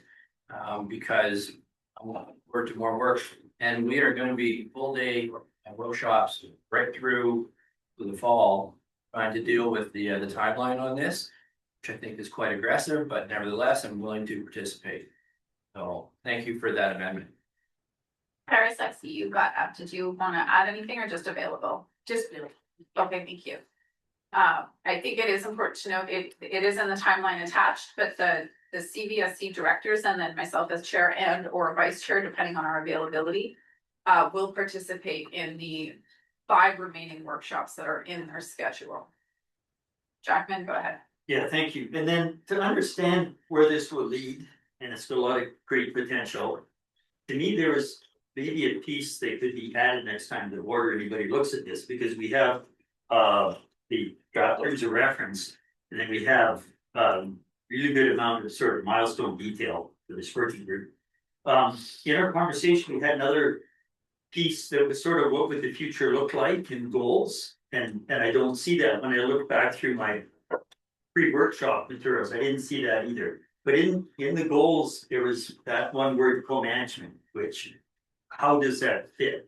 We have an obligation to listen to our residents and process land use applications and issues and their wishes on how they use their around their use and enjoyment of land. And with co-management, somehow bring another entity into that. It would not get into that before. Legislate, where would that sit? A lot of big questions. So I'd like to see that kind of future state goals the next time we see this. The other thing, that initiative I participated in for 2 years along with Stan Doyle, cross-border, when we tried to create these tables of interests, and it was American, Canadian thing, but we didn't have a working group try to merge it, because that didn't make sense. It kind of preempted the governance review of all the ideas. So, and I don't think I'm allowed to share it. I almost thought I should try and snip parts. But we had a column of interest from a group and another column of interest of a group. And a lot of them merged. And all we tried to do was not try to reconcile in a working group to come to some form of consensus, which is a decision-making process. All we did is in the center column, highlighted where they were so close. We agreed on wordsmithing that then the interests on either side matched. And the ones that didn't match, we didn't try to match as a working group. This would have 3 columns. The province has interests and goals. Is this related to the motion to receive this information? It is, because we need more information and a different format. Okay. I need the interests of the regional district because we have statutory requirements and laws we abide by. I want to see the interests of the province, whether they agree with ours or not. And I want to see the interests of Indigenous governance. And then, yeah, now there'd be a 4th column. If they match without flipping the interest on somebody on the year, that it's close match, say so. But don't try and merge the ideas in the working group. That's the information I want to receive. I want to see the independent interest, because that will focus where the future work has to be done. Because we need to work on our interests first. So I'd like to see that future state presentation, and I'd like to see the interests as independent columns before the. Go ahead, Chris. Thank you, through the chair. Just a few points to respond to. I think it's important to understand the scope of the terms of reference in the work plan that's being presented. It is for the breadth of these 6 meetings. So, and the intent is only to have those discussions to get us to a stage where we can make recommendations on which tools are the best tools to use. We're at this stage, we're now talking about co-management, that if there is a decision that one of the best tools falls within the Water Sustainability Act, then we will be potentially looking at a co-management tool, or there'll be a discussion with Yakinuki and RDCK about provinces decide they don't want to participate, or that there's a local solution, and so then how do we proceed as 2 entities? So at this stage, it's really understanding the problem. That's where we're currently at. What are the current issues? What's the current condition? What are the values that underlie our understanding of conditions and issues? And that's the conversation that we started to have as directors last week. And then moving from that, that's the next conversation that we'll be having is the collective conversations working group. So the 3 parties together is having that understanding of current state. Once we understand the current state, then we'll start to have the future state discussions. But that probably won't be until August or September. And prior to that, we will be able to share the summary of the interest that as we've been able to glean them from the working group. We can share that with the working group, the CPSC working group. And that can help us inform our conversation of the future state of what the RDCK wants to present as ideals for future state. Again, we're not getting into anything binding at this stage, but as a working group coming together with recommendations of what could be the tools based on that understanding of current state, values, and future state. And then from there, there'll be a new terms of reference, there'll be a new entity created about whatever those recommendations are. And that will be a board discussion. Thank you. So I do have Vandenberg, but there were two things in the terms of reference that I wanted to note from the workshop that do need direction through this table is, we did discuss how sensitive or what we would consider in-camera information is dealt with. So that needs to be addressed in the terms of reference. I won't tell you how, but it needs to be addressed in there. The other one is how the working group documents its meetings and bring forward recommendations. We're really clear that the working group doesn't make recommendations as an authority that come to the respective tables. But the ability to note what the meeting conversations were in that working group and how that comes forward to us needs to also be identified in the terms of reference. Vandenberg. I just wanted to point it out that, Director Jackman and just now with yourself, these are the gray areas that we are trying to attempt to understand so that we can move forward. I will remind everybody that working group does not mean us. It is the tripartite. Okay, so that's confusing. The Crescent Valley directors is hopefully providing direction to the staff so that they can participate in these working group meetings. But in order to do that, we have a baseline of stuff that we have to go through to understand. Tools being one of them, co-management one day will come up. And the 2 points that the chair has raised, and I've raised more points in forms of questions that have not been addressed yet. So just a little bit of clarity around this. It's a fun task, but it's complicated. And no, we're not trying to make it complicated. Thank you. Oh, I could read my own name. All those in favor? Opposed? Carried, thank you. The next one is the what we heard report, which was, thank you, Camille, I saw you come in. Really good report, not that anything was surprising in there, but is there any questions from the directors to Camille? Camille, how do I spell your name? Say your name. Camille. Camille, okay, yeah, making sure. Vandenberg, was that a hand? Yes. Go ahead. So I've had the privilege to work through a lot of the work that staff has done. Excellent job. I love that report. The report's really well done. The report to me is an opportunity though. I would classify it as somewhat optimistic because during the time of collecting that data, people that in public engagement were didn't know what this was about, didn't know where it could go, didn't really have a chance to think through what water really means to them. Collecting that information, what you did, is good. It's almost the opportunity to take that now because we're are committing to more engagement. And more engagement with the ag producers, the golf courses, the people again. But to have that document now, and then they can think through, oh, these are the things that were said. So then you can really start building on allowing the community to really understand what we're doing. So I would take that as an opportunity to get that out there in front of people kind of immediately. And that would really generate some good positive conversation, which is one of the highlights of our last meeting is a communication plan of how are we going to ensure that we're engaging our community, that they're participating in what the work we're doing.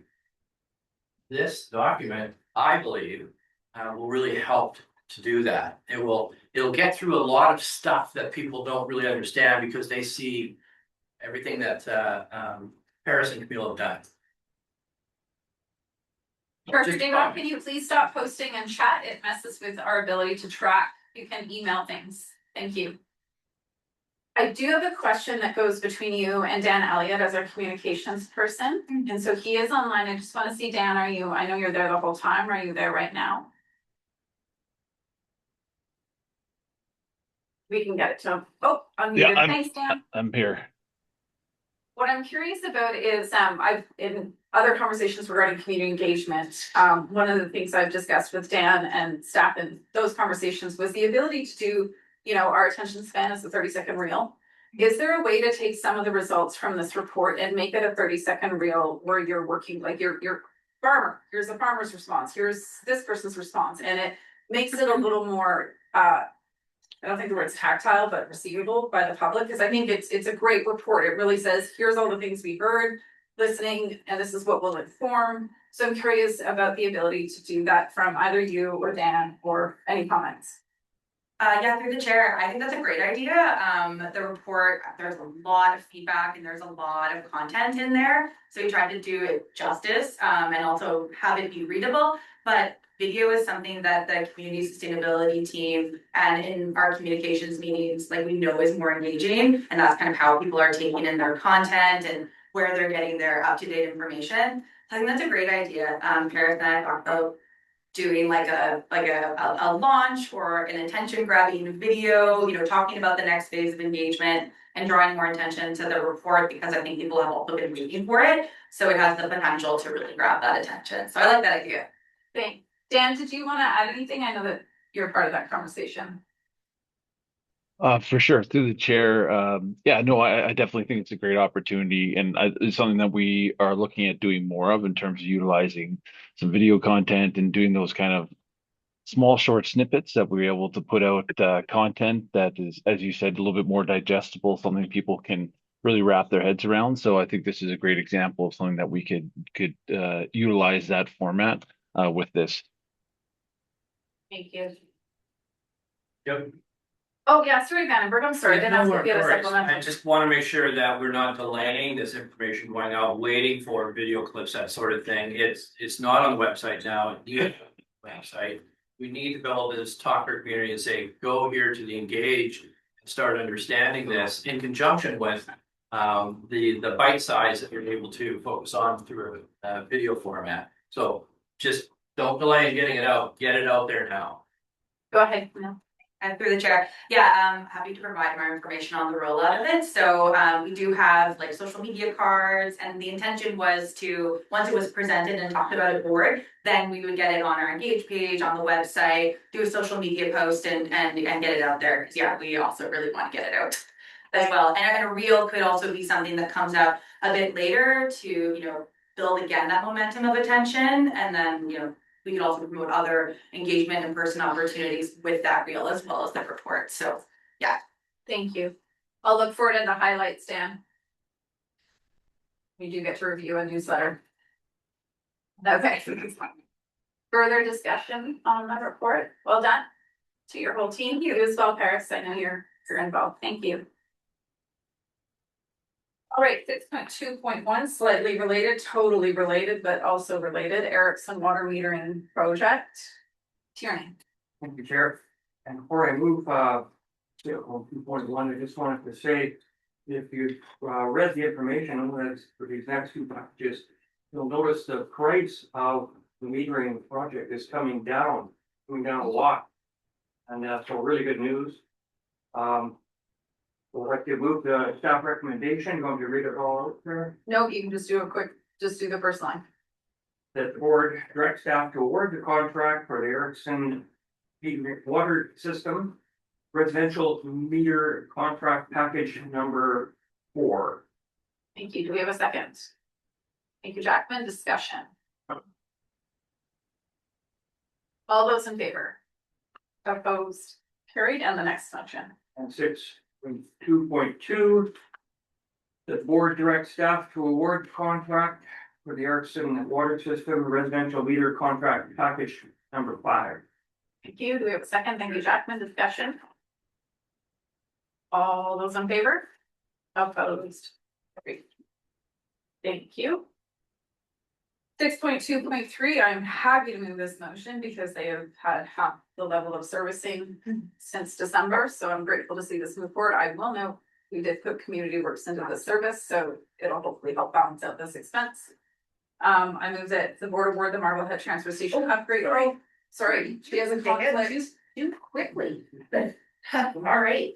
Chair, I, Director Hewitt, wish to declare at this time that I'm not entitled to participate in this discussion, the discussion or vote on the next item of business on the agenda, which is item 6.2.3, by reason of the fact that I am employed by Renton Industries and that I wish to leave the meeting at this time and request that the minutes record my leaving the meeting for the reason stated.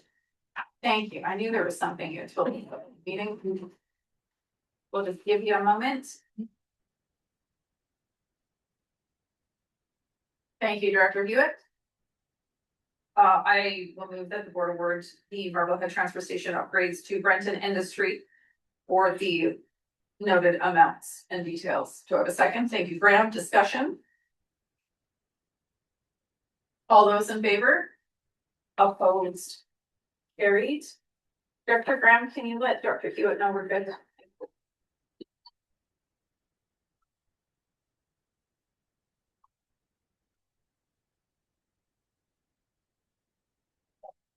Thank you, Chair. I'm sorry for missing it.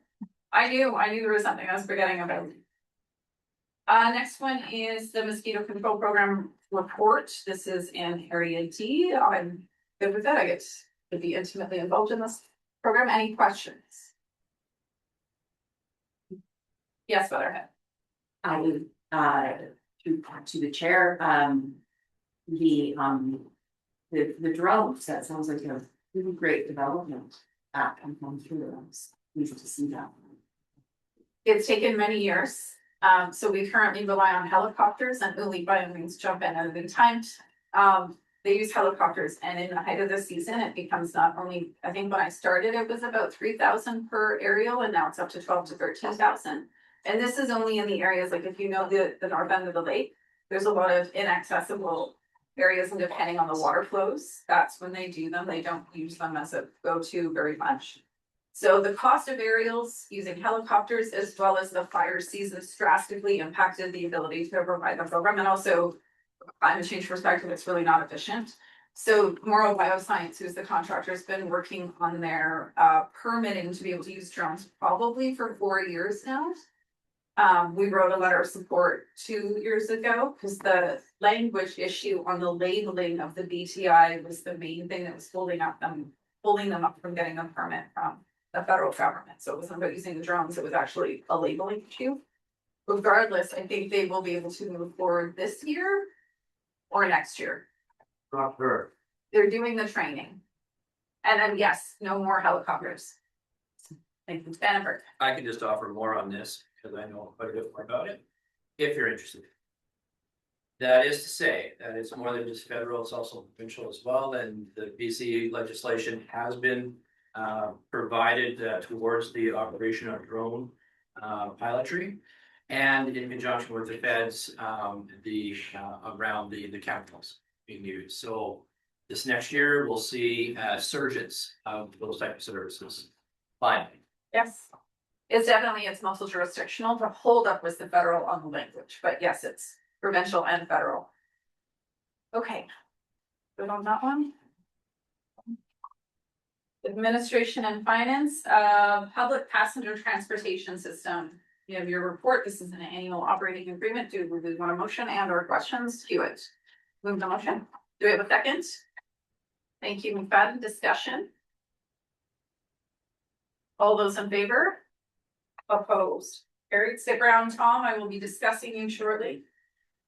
Director's remuneration motions that came forward from last month's meeting that I cut us off are now under director's motion, so we'll discuss those at that time. Financial service grants. I'm actually gonna go to McKellar, who needs to make the motion with an amendment or move it, including the pieces you want removed. Go ahead, Director McKellar. Yeah, so I just moved to following amendment just after the wording of funding for the following financial grant services to include excluding S 113 economic development and Selma District Chamber of Commerce and S 192 museum, Selma Ontario Museum Society. So it is so the motion as written with the exclusion of those two. Do we have a second? Thank you, Graham. The motion's on the floor. Discussion. Okay, all those in favor? Opposed? Carried. Statement of financial information, yeah, is in the room. Do we have a motion, we have a report, questions?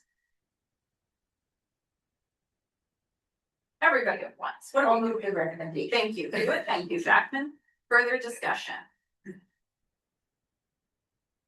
Seeing none, all those in favor? Opposed? Carried. Okay, UBC ministerial meetings. What you see listed is what the board is requesting. Director requests don't go through the board, and we've received those just to make sure if there's any that overlap that the executive would connect you. So what is being proposed here, and we don't need a motion, but we want to ensure the board knows what we're proposing as the executive. The first one for small water systems, and by all means, Jackman, CEO, the rest of the executive, if you want to add to what I say, let me know. We had a presentation at Water Services from a small water systems expert who identified a couple of opportunities to address the numerous water systems in rural areas that are not owned and operated by local government and are actually quite difficult to be owned and operated by local government. There's some opportunities there. We've actually been to UBCM probably many years in the time I've been a director to talk about small water system issues. We even developed a small water system proposal that was supported by IHA and CBT, but the ministry at the time was not coming to the table. So what we're proposing is to go back to them with this information we received from the consultant's name, who I can't recall, that was quite. Thank you. And Uli, do you want to add anything to what we're? Just that we continue to have discussions between Tim Lambert, IHA and ourselves, trying to find common ground. So essentially, this meeting is going to propose options for rural areas that we would like to advocate. So that's a small water system proposal for meeting request. Any questions on that one? Or others that want to add to it, pop up? Yeah, so just a question, what all the meetings that you're proposing there, can any director attend with the executive? Yes, but generally when we make a meeting request, the staff want to know who's attending, that's correct. Through the chair, that's correct, yeah. And the chair, I will say there is a decreasing efficiency at a certain point with the members, so we would like to know in advance if you're interested, because if you walk in there with 15 people, sometimes you don't, you're not as efficient as you could be. So if you do want to attend, send me a note, we'll get an invite, and if there's a lot of people looking to attend an individual reading, we'll just mention the executive, we can figure it out. Yeah, and I'll send a note to Stuart, I want to attend the two of them about small water systems, because I've been doing that for so many years, I want to be part of it, just to listen. I'm not really going to contribute, but if I do have something, I will contribute, and authority to local governments without adding additional capacity of funding, those are the two I'd like to attend. Okay, just send it to Stuart, and anyone that would like to attend them, send them to Stuart. The process when we get to UBCM for board-led meetings, those who want to join, I meet with you, the executive goes to the meeting room at least 10 minutes in advance. And I will work out who's speaking, what, when, and where, because it is a 15-minute meeting and we are super focused. I often might tell you you're not saying anything, but I do try to work with you as a team. So just note that as part of the process. The next one, the delegating authority to local governments without additional capacity and funding. What the executive discussed, as you will see later in our agenda, we had a response from Minister Kelly Green on our concerns regarding the funding of the Emergency Disaster Management Act requirements and no funding being attached to that. What the executive discussed was that is not limited to EDMA. We're actually seeing this, we talked about it in Rural Affairs the other day. You'll see another letter in here from District of Saanich regarding housing requirements with no funding attached. The purpose of this meeting, and Stuart articulated it so well, so I might ask you to repeat it, is essentially local government capacity to keep up with delegated authorities that don't include the funding and the capacity to carry those out is at a critical point. And we would like to raise that directly with the minister, not just in these siloed conversations. Stuart, anything you want to add to that? Through the chair, no, what I said at executive was that if the province is going to use local government to achieve their agenda, it needs to come with funding. That's really what it boils down to, is that we're constantly being used to complete their agenda and not being supported in the way that we should be. And I'll go to Paige in a second. The only thing I'll add to that is that part of the engagement I've been involved in has not just been the capacity question, but actually when you put legislation forward, talk to us before. And the engagement process itself actually renders a ton of work to say, this is really difficult to do. And then we spend 2 years talking about why it's difficult. So changing the engagement process is part of that conversation. Paige. I like the ask. I think the ask is appropriate. What I want to sharpen our pencil on specifically is tools, and revenue raising mechanisms, things that have happened within the UVCM financial working group, stuff that's happened beyond.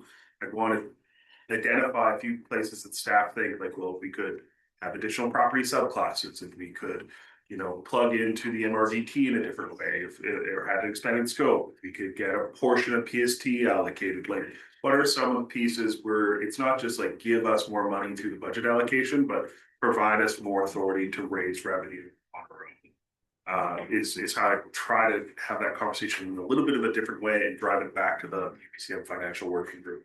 Because the province does need some encouragement to continue that work and wrap it up. So that would be my only 2 cents. I would say that's closely tied to the 4 or 5 years we've been talking about the Local Government Act reform. And that's come up in that conversation quite a bit, with the limitations to what we are expected to do versus how we can fund and actually keep that. Yep. You've noted that? Okay. And then the third one, no surprise to anybody, inland ferries. We did request this meeting last year and essentially got punted to labor, and we are being very strong that this is not a labor issue, it's a Ministry of Transportation issue. Jack, go ahead. Yeah, so you guys, yesterday in the stakeholder meeting, Minister State Anderson confirmed that Minister Farnworth will meet with the Inland Ferry Collaborative. So giving you information, if possible, I suggest we might give our draft briefing notes to the coalition members prior to the meeting with Minister Farnworth, maybe put our heads together. And of course, once they've had that meeting, we don't know who else is going to be in it. Then we review our briefing notes. So that meeting with Minister Farnworth could occur very quickly. We can have a much more consistent, cohesive package when we actually talk to Mr. Farnworth. Lots of hints around what will happen in 2028 and new contracts, new versions of contracts. A lot of interesting stuff on the horizon, no details. That's good. Okay, and as members on that committee, you'll keep us apprised if there is. Yep. Okay, thank you. Are there any, I did ask for these in advance, so hopefully, oh, go ahead, Paige, on this one. I like that we're sharpened and there's getting some increased access on this particular topic, so I agree with the topic. I just want to add in the piece that there's been a lot of advocacy on the federal level, on the coastal communities to try and get more funding for BC ferries writ large. So I do think there's maybe an opportunity to collaborate with local government partners down in that area to demonstrate that this is a fairly transportation in the province is a big picture of the thing. And if there's going to be advocacy that, you know, some of that should flow to us as well, and those should be there to support increased services. But I think they were arguing about 2 different sides of a problem, but it at its root, it's funding, it's resources, and it's an expectation of what an essential service is and what the service delivery level is. So I just wanted to highlight, because we kind of can be in our own bubble. There is this other advocacy that is overlapping happening on the coast, and we should find ways we can collaborate. So there is a distinct difference between the inland and the coastal, and this, the committee that Jackman referenced is actually a provincial based committee on inland ferries. So whoever we meet with can determine, oh, look, they're asking for similar things, and this is what's different about them. But the Inland Ferry Coalition actually is all across the province, and that's who we would be dovetailing with. If everybody wants more money, I don't think anyone's gonna disagree with that one. Great. So I did ask in advance if there was other board requests you wanted. I did not receive any, so I hope those are not coming from the floor, but check in. Okay. And then the UVCM process, we will know about what meetings were confirmed likely early September, if that. I'm sure it's pretty close to their deadline, yeah. Okay. So we won't know until then. Good luck. 6.3.6, this is the, look at that, we're in an election year. I did not know, no, of course I knew. Any questions on this report? All right, thank you. 6.4.1, the local smart fire smart collective program. I have one question. Jesse is there. Hi, Jesse. Do you want to turn on? Hello. See you. I'll just open up to the floor first to see if there's others that have questions on. There's a shift in the program. Go ahead, Director Graham. Thank you. I've got several fire smart neighborhoods in my area. And I'm not clear on like, are they getting accepted into this program? Do they have to like recertify? Cause that's gonna be very challenging and very demeaning to have to do that after going through what they've gone through. So that's really disappointing. So I'll go to Jesse because what Director Graham just indicated, I noted in the report that staff is writing a letter of concern. I would like to encourage, and unless this interferes with your work, Jesse, that the board also write a letter of concern regarding that the transition is actually quite onerous. Well, go ahead, Jesse. Yeah, through the chair, just to address the first question, like in essence, yes. Neighborhoods that have been recognized in the Fire Smart Canada neighborhood program in the past will need to sort of apply to become recognized in the new collective program. Now, that's not so dissimilar from the process of previous programming, like that was an annual application to become recognized. What's a little bit different is some of the requirement pieces. What's recognized. Of course, there's the requirement of the new assessment and sort of goals process with the collective program. And it's such a new program. We're still working with the province to really understand what that might mean for our neighborhoods. But the question does capture some of the concerns that we are hearing from people that we work with. So we've really tried to prioritize the relationships that we have with, these leaders, these community leaders throughout the region, and really try and support the change management piece there, from one recognition program sort of to another. And then Director Watson, perhaps I would ask if Nora could jump on and sort of speak to your question around board involvement, if you're here, Nora. Thank you. I'll just check. Graham, did you have a supplemental? Okay. Hi, Nora. Yeah, hi, through the chair. I believe it actually to Jesse's point, it would be board direction to determine if you would like to write a letter as well. Definitely staff will be reaching out with their concerns. But the concern that we have around both the rollout and losing the qualitative piece of the program is something that we want to ensure the province is aware of.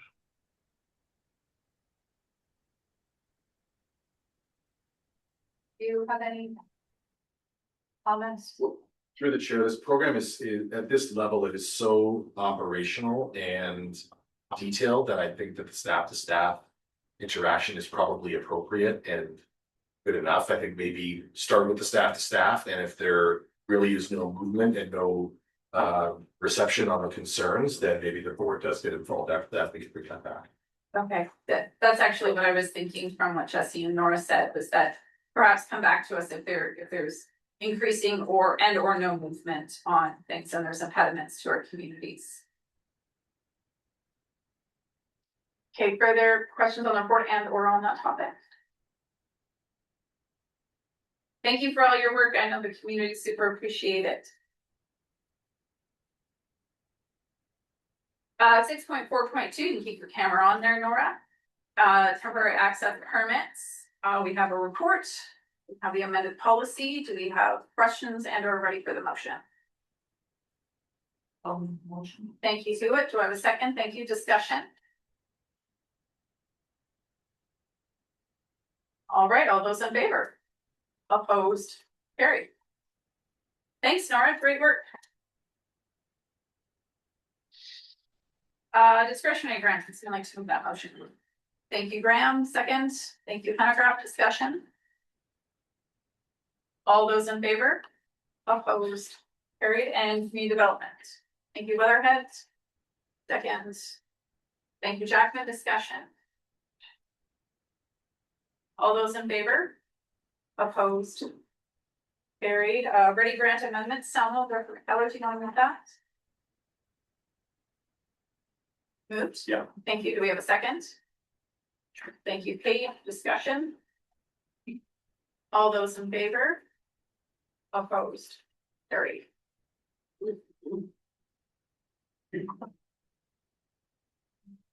7 minutes till public time. Go for it, Jackman. Do CEO and chair reports. Oh, great. I can do it in 2 minutes. Want to do your thought? No, I do have a few things actually. Thank you. I don't know. I just put right by that. I have new glasses and I can see in such detail that I miss some things. A couple of things, and Stuart might report on this one as well. The most recent, so there's a chair and CAO forum, usually in the spring, for regional districts and CAOs. And at that forum this year, participants, 27 of us, plus our CAOs, determined that they would like to start a chair and CAO caucus across the province, so that we're not only meeting once a year, but we're actually meeting, I think it's quarterly, they're proposing, to jointly advocate on different things and identify that. So that is starting, actually, the first meeting is at 4 o'clock today. I've declined, I think we said we were not available. So that is starting as a body, and whoever the chair and CAO is would be the participants in that caucus, and it's currently being led by Will Cole Hamilton as kind of the administrator on it. The Local Government Advisory Committee on Emergency Disaster Management Act has completed its work. We just had our final meeting, and we will see that those regulations are coming forward now. So just letting you know that is complete. I did do an interview with the National Observer as a follow-up to our climate change work. Curious what the outcome of that was. I haven't seen the article, but just FYI, I was asked to do that as chair. And I believe that was it for me as chair. Any questions? Over to you. For me, just a reminder on the prioritization matrix, if you haven't sent your comments and wish to do so, it would be great. There's a few directors that have said, I don't have any comments. Excellent if you could send that, because then I feel that everyone's got their input and I can track that stuff so I don't kick it down the road again, because I only heard from half a dozen or so. Process question I just wanted to bring up because it's caused a little bit of a ripple through committees, but we have a legacy thought that we don't record opposition in committees. It's just a natural knee-jerk reaction from all the chairs of committees. We don't record opposition, we don't record opposition. There's nothing that says we don't record opposition unless you've got a committee bylaw that would specifically override our procedures bylaw for the board. So our procedures bylaw for the board is used for every committee and commission unless they've got their own procedure bylaw. So it's just a default, and right in our procedures bylaw, it says record opposition. So if you're in committee, you want to be recorded opposed, don't let the chair say you can't. And then the last thing, this week, Willie and I actually met with them, but the UBCM staff do a little bit of a road show where they try to get to a quarter of local governments every spring. So we had Paul Taylor and Brent Felker from UBCM here. So they're visiting all the, they're going up the valley yesterday or the day before. They had just come from the city of Nelson when they came to talk to us, which was great timing because we had just had agenda prep where we talked about the board meetings and the advocacy work that this board's doing around ferries, downloading small water systems. So that took up a lot of the conversation. Talked a little bit about community works and the struggles that we're having with the revamped program, but it was a good face-to-face, and I'm glad that they do it because I think it helps them realize who's having similar problems. Because it sounds like the downloading issue, they laugh before I even finish the sentence because they hear it from everybody. Questions for Stuart? Well, there you go. Okay. I gotta go to public time because I have 2 announcements I want to make before that anyways, and then, okay.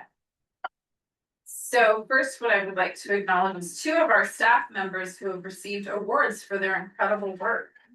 Now you're like, oh, that's why. Yeah,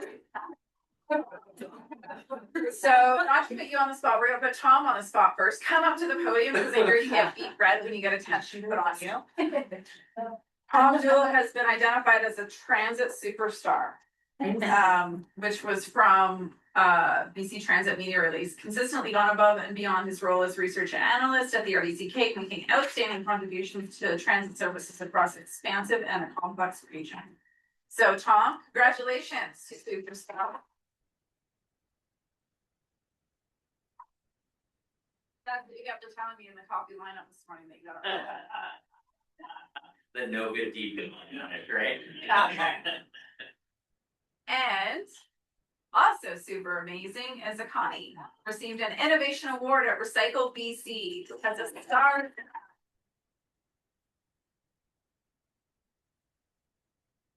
Thank you so much for your work. Recycling is a big deal, probably just as complex as transit. We're grateful to have you guys doing this work. I don't have a write-up on your award, I'm so sorry. Okay, and now I will go to public time. We don't have anybody in the room that I'm not seeing. Is there anybody online who would like to unmute and ask the board a question? Please go ahead. And Storm, I know you're there if you have a question.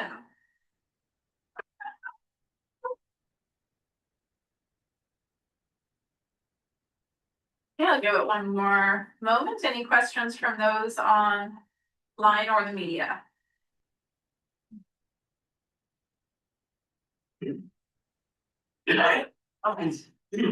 Seeing none. I believe we can do rural affairs. I did just remember though, I am going to the celebration for the Valley Voice on Saturday as the chair. Forgot to mention that. I see Valley Voice there and I reminded me of that, so. Celebration on Saturday for local journalism. Go ahead, Director Jackman. We will go to, thanks Rachel, not Valley Voice, rural affairs. Go ahead. Rural affairs. Yes. Thank you. Yesterday we yesterday's meeting resulted in 4 recommendations. As always, the Rural Affairs Committee has been delegated authority from the board to receive delegation. Someday I'll find a better way to say that. And we did have delegations on 2 items, 7.2 Comer and then 7.3 Smith. First recommendation is a cancellation of a notice untitled electoral age. I'd like to move the corporate officer RDCK be directed to remove the notice untitled relating to the property as described. Do we have a second? Thank you, Vandenberg. Discussion? All those in favor? Opposed? Carried. Second item, also all vote, as in from item 7.2, this is a development variance permit, Comer Electoral Area A. Move the board approve the issuance of the development variance permit under the 26078 to Dave Comer for the property as described. Second, thank you. Weatherhead, discussion? All those in favor? Opposed? Carried. Third recommendation, all vote as well, arising from item 7.3, subdivision in the agricultural land reserve, Smith Area K. These are always long conversations and interesting how the unique situations result in us listening to board policy and then us coming up with what we feel is the best result for the landlord. In this case, I want to move that the board support regarding the board support application A2601B for the proposed subdivision in DLR proposed by Jeffrey L. Smith for the property as described. Thank you. Do we have a second? Thank you. Weatherhead, discussion? All those in favor? Opposed? Carried. The fourth one, item 9.1, we had a discussion at the request of Director Grant on rural encampments. This was our plus conversation, deep topic, long discussion, very complex issue. So it's hard to know how on the surface of this will come across to the board as a whole. I'm just going to read it as is. There's a whole hour plus a discussion behind this. I move the board directs staff to prepare a report outlining the RDCK's potential response options related to homeless encampments in the rural electoral areas, and further to bring this report back to the Rural Affairs Committee for discussion. Second, thank you, Graham. Go ahead, McFadden. Yeah, just a comment on there, because obviously I'm not part of rural affairs. I'm trying to think if it was sometime last year, we did this report and gathered all the information about powers we have on what lands and what we can do, what we can't do.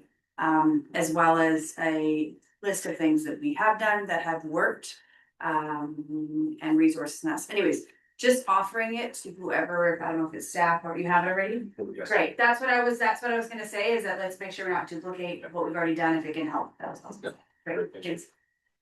That the CAOs communicate. Karen, go ahead and then back to Jack. Thanks, Chair. Just curious where this lives, like where the work lives. Is it a rural? Yes. Place? Yeah, through the chair, electing myself, Barrick, and David working on. Thanks. Jack. Yeah, I think through the conversation, we had committee members saying, well, of course, there's been this court precedence identified as of 2 weeks ago. This has come up, that's come up. What we heard 3-4 years ago from the province in my mind was, well, stand by. We have a new rollout of how compliance enforcement will work together with social services. All the stuff you've done and our staff are aware, and I think they're just gonna summarize it all. We're just gonna see a really cohesive summary of what's in our lane and what we need to keep our eyes open for.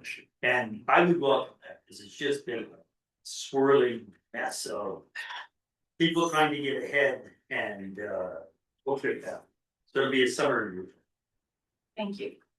And we did add, part of the discussion was adding in what we would specifically like out of it, and one of the biggest pieces was jurisdiction, which is quite different from, like, very helpful, so they pulled it. But the fact that this is Crown land, how do we, so those are the questions. Graham, go ahead as the one who put this together. Yeah, thank you. So through the chair, so I think this will help directors, like as rural directors, residents come to us. So we don't really have anything. So having a report would be something that we have, because we don't have a city council, we don't have anybody except for this board. But it just would be helpful, I think, for all of us to get a clear understanding, and really just, this is to help our residents who are like dealing with this directly. We've got it. Good, just wanna make sure you know the first time. Yeah. Not to open up a can of worms, and I'm sure you had this discussion yesterday. This is a much bigger conversation over advocacy we need to be having in our social system. Someone who's been a part of that system for a very long time is not working. What we're doing is not working, and we need to have a major overhaul of what we're doing within that system that actually is a true solution. So I'll leave it. And happy to note that was the bulk of the conversation. Well, we don't record the committee meetings, RDCK Observer does, and if anyone wants to go back and see the hour-plus conversation, it was invigorating. That's the word I'll use. Okay, all those in favor? Opposed? Carried. I'm actually gonna propose that we break for lunch now. I do see that we have purpose motions, but I can anticipate a few of them taking longer than 10 minutes, so. Here, I want to withdraw my motion due to what happened yesterday. Okay. So it's been dealt with, so I want to make a withdrawal for 8.1. We just don't move it. Thank you. So why don't we go ahead with 8.2, the call, Director Popoff. Oh, 8.2, okay, so. Slocan Valley TV Society, that the board directs staff to prepare a report outlining the process for reducing taxation area. And that taxation area be the area for fire halls, Pastor and Person Valley Fire Protection Area. And is there a second on that motion? Thank you, Motherhead discussion. And just further on that, I did attend the AGM that they had where they requested that we do that. And I did ask a couple of questions is, can we continue providing the service that they want? And the response was no. And I asked them, would they consider exploring that? The answer was no. And that was the end of that. That's why the resolution to reduce this service. Okay, thank you. So this will land on the work plan in the appropriate location. Thank you. All those in favor? Opposed? Carried. Now I'm gonna say we break for lunch. I feel like remuneration will be a bigger conversation, and I don't want to feel pressured to move us through that. If I learned anything from the last time I talked about this, we need some time. So break for lunch, see you at 10 to 1. Good. Fine.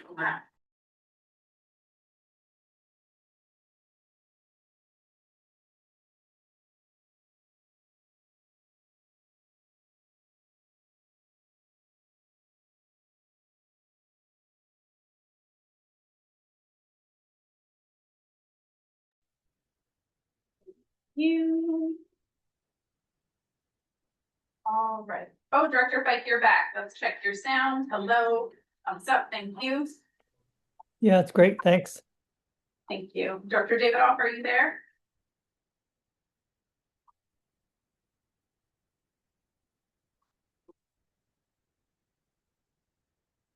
Director Lund. Who else are we missing? Hewitt's in a meeting. Lund, does anyone know where Director Lund is? Oh, she had.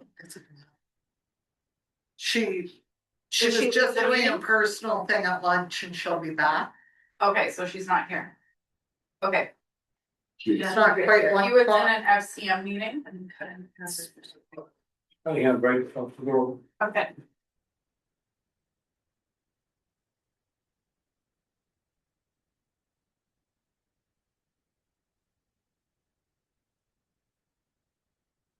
Okay, we have 4.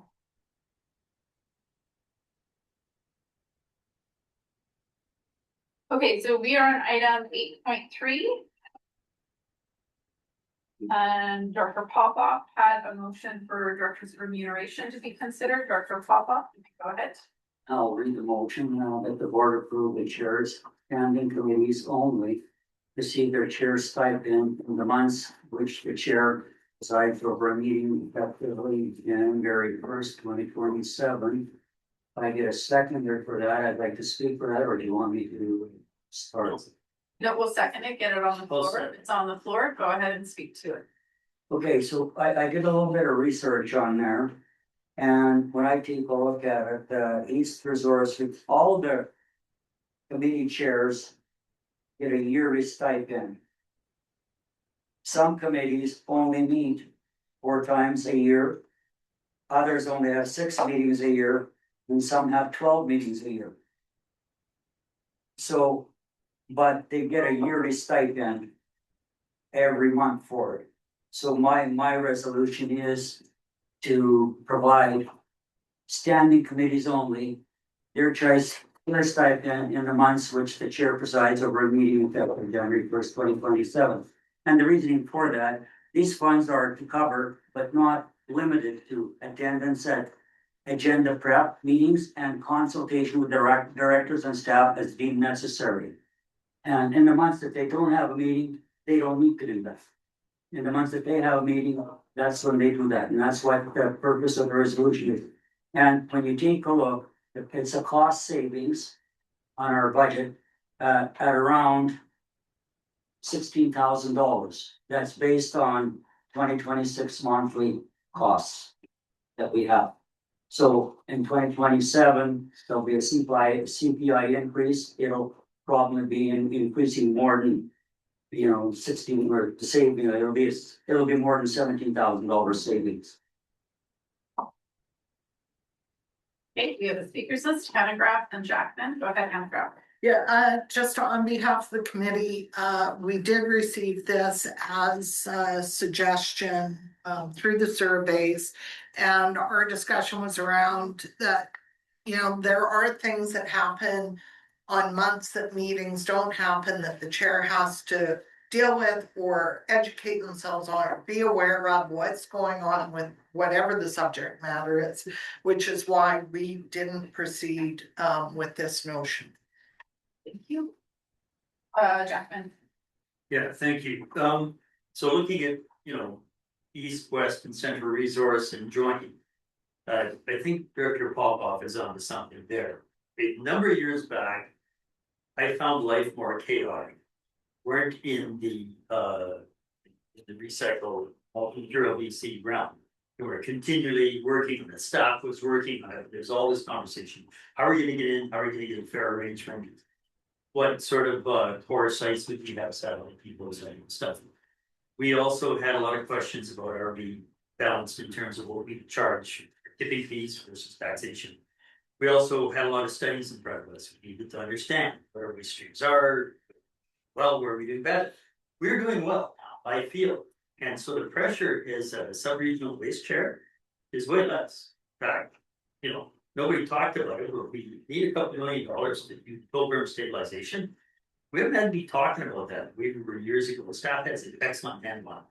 And then now when it comes to joining, we're able to cancel meetings because our staff has such a good handle on waste management now that it just doesn't seem right to be paid that stipend as a churn joint and east resource when the level of activity and decision requirement of work's gone down.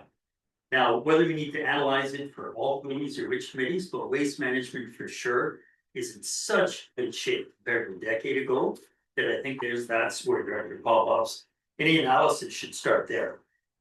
It's not as burdensome as it used to be. Okay, clarifying, we're not asking for analysis, though, we're just gonna change this if this motion goes through. Well, yeah, but the people, I think, should understand, that's my analysis of one of the more expensive subcommittee realms. Further discussion on the motion?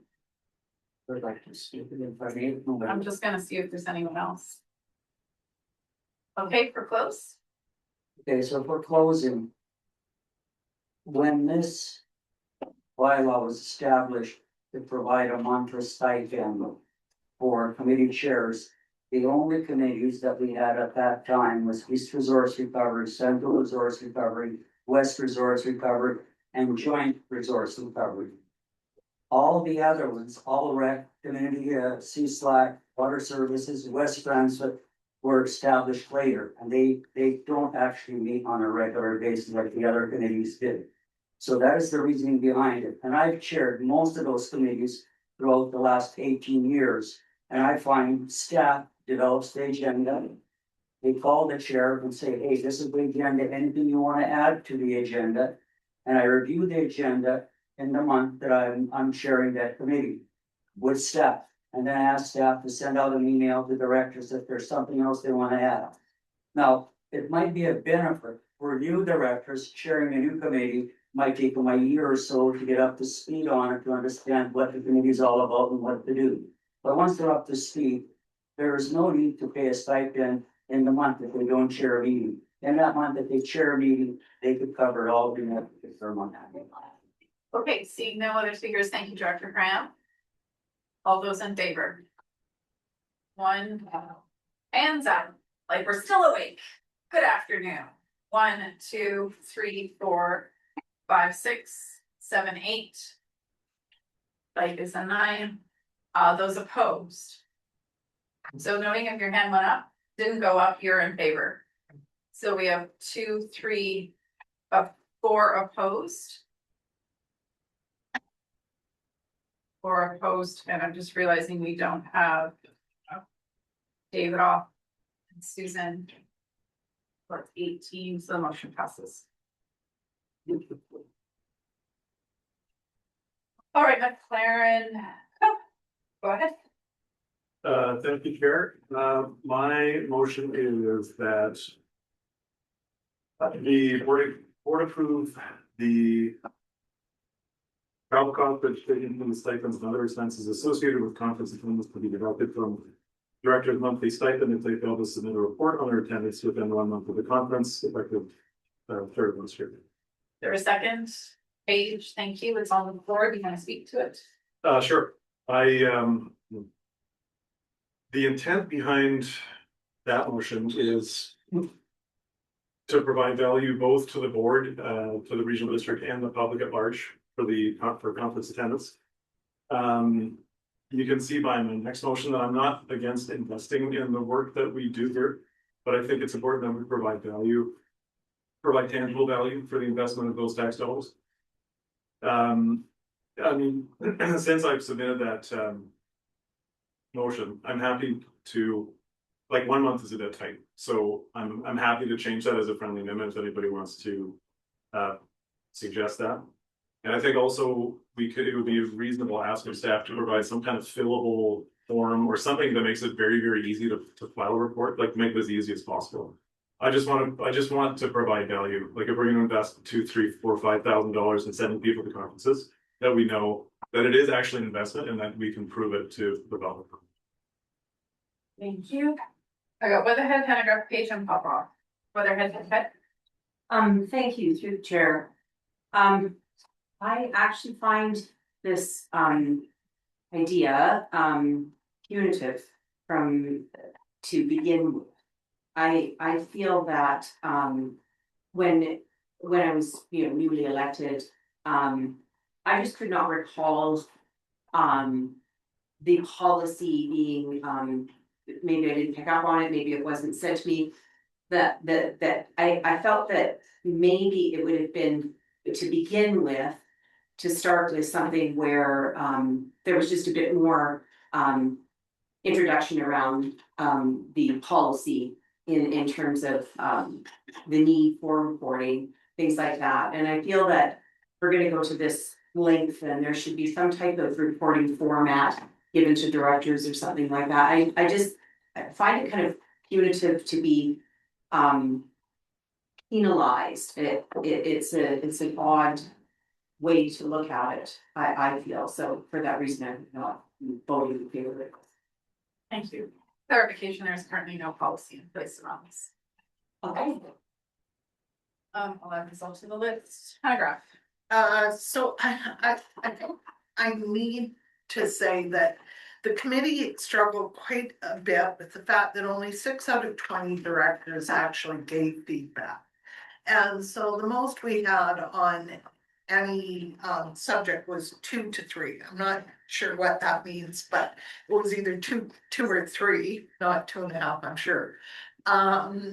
So, you know, when people aren't asking for increases in remuneration, particularly given our current economic climate, we just sort of said, okay, we're not. 6 out of 20 said something, and nobody really said we're struggling with what we're getting paid. So we said, okay, we're not looking at wage increases or pay increases, however you want to capture it. So when we discussed this, and we did, I want to be clear, we discussed everything that was put to us. Not everything resulted in a recommendation to the board, but everything was discussed, considered, investigated. With this one, we were told that there is an expectation that when people attend conferences, they provide some sort of a report. That was news to me. I'm not opposed to the notion. I think accountability is appropriate, and I like the idea of having something, because some people will write the great Canadian novel and other people will be less wordy. So I think, you know, something fillable, that all works. Withholding stipend to cover expenses, I think maybe it would be better if you just talk to the offenders and say, hey, where's your report, and do it that way. It feels, I don't know if I want to say punitive, but it feels a bit like you know, you're getting your allowance withheld, and I don't really like that. I think you know, treat us as the adults we are, but be clear about the expectation in a billable form. All of that makes sense. H. I would like to suggest an adjustment to it. I will send a wording around you all now. But essentially, I would like to just change it so that the board approves the travel costs, registration stipends, and other expenses associated with the conference attendance will not be processed until the director submits a board report on their attendance effective January 1st. Why don't we come back to you towards the end and you can circulate that motion? It's already circulated, here are all the dates. We didn't get it. Yeah. Let's finish the speakers list and I'll come back to you, Kate. Sure, that's fine. Okay. Papa. I basically was gonna suggest an amendment to that, what Director Page suggested. Okay. McFadden. Great, sorry, I definitely haven't, so I didn't know if anyone, sorry. I sit in the middle. I think accountability for what we're getting paid to do is extremely important. And from the city, we have had a problem with this, where some people don't submit reports, and it's become an issue because public are like, we wanna know there's accountability. We don't really wanna read it all, we wanna know there's accountability, we wanna know you went. And being someone who has been to these over the last 8 years, and watched that some people do show up quite a bit, but some people don't. And they're not showing up to there, and the public is paying for them. That I do think that there's a need for some kind of accountability there. But I echo that I'm not sure it was clear on this table, it is at the council table, that the expectation is for you to write a report, and here's what's supposed to be in the report. And so I think we need to clean up that expectation is very clear to directors, And that there is a timeline on the expectation, maybe it's 2 months, so that you do write a report and you do submit the report. The logistics of this, because most of this gets paid beforehand, like becomes quite challenging, and whether or not it's the right mechanism to make sure that happens, I would rather see accountability somewhere in a policy saying that if you are going to these, the expectation for you as a director is to do X, Y, Z, here's what it looks like, and evaluate it and see if that corrects the problem, specifically with the executive then having the power to go to directors and saying, hey, just letting you know, this is our policy and you haven't submitted it, reminding you to submit it. Because that will probably solve most of the problem around the table if there was accountability piece attached to it. So I don't know, that's my thoughts. I echo that I think we need something because there should be an expectation, but I'm not sure it's clear right now of what that expectation is. Thank you. So I'm going to, can you come up with this, please? Speak as director and as executive in terms of the role that plays. So as director, I don't work for the RDCK. I work for the public. I would never expect the RDCK to create a template for me that tells me what I need to report on. I talk to my residents, and when I write my short novels, which I have another one on this agenda, I've recently asked them, how do you want me to engage you? Because no one reads them. And we do put a lot of effort into them, and at the same time not doing them. And I'm talking reports in general, not just conference reports. That's for us to figure out as elected officials that work for the people. However, and in agreement, I would rather a policy that says these are the expectations, not if you don't do it, we're not paying you. I think the expectations, because we don't currently have a policy, number one, as chair and in the executive, we would never say, I'm just gonna pick on you because you're right there, pop off, you never submitted your conference report.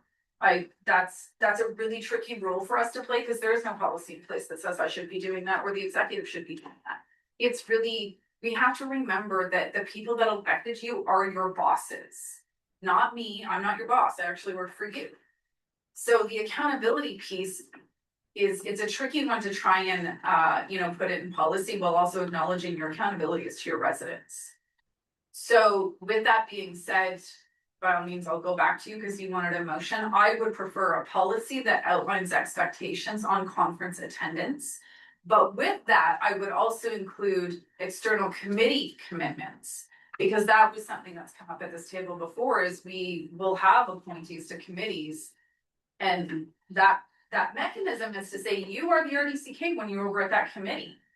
But if we don't know what you're doing, we're out of the loop, and that whole piece is missing. So I would much prefer see a policy on accountability regarding both external committees and conference attendance, where you get to submit it. If you get to submit a claim form, what's the policy that's attached to that around expectations? That's what I would support.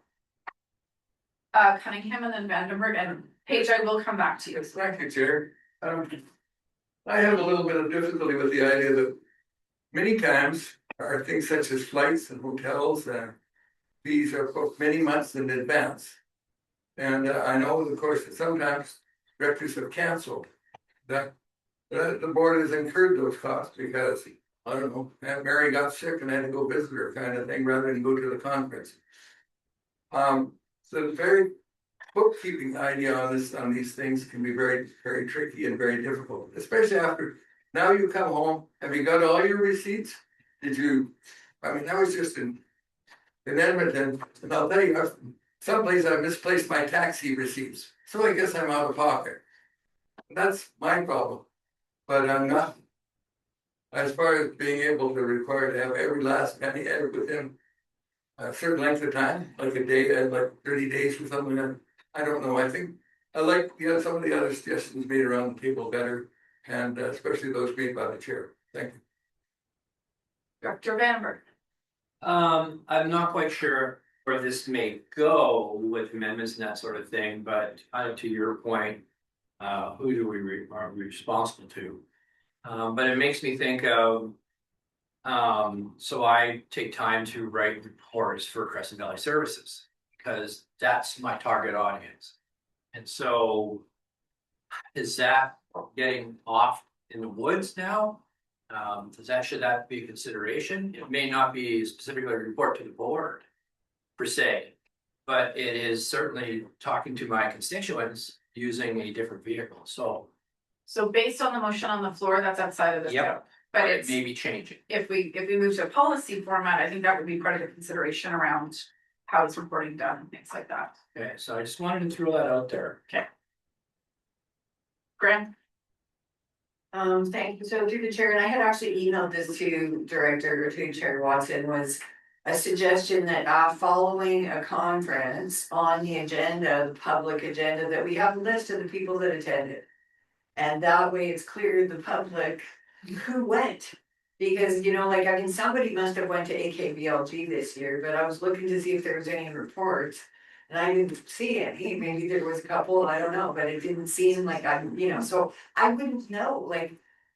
As the public, so this was a suggestion that I had made, that may help with accountability in terms of that. When you see on the next agenda, those were the people that went to the conference last month, and now it's on the public agenda. Maybe that would help inspire us to remember to submit our reports. So Paige, I'm gonna circle back to you.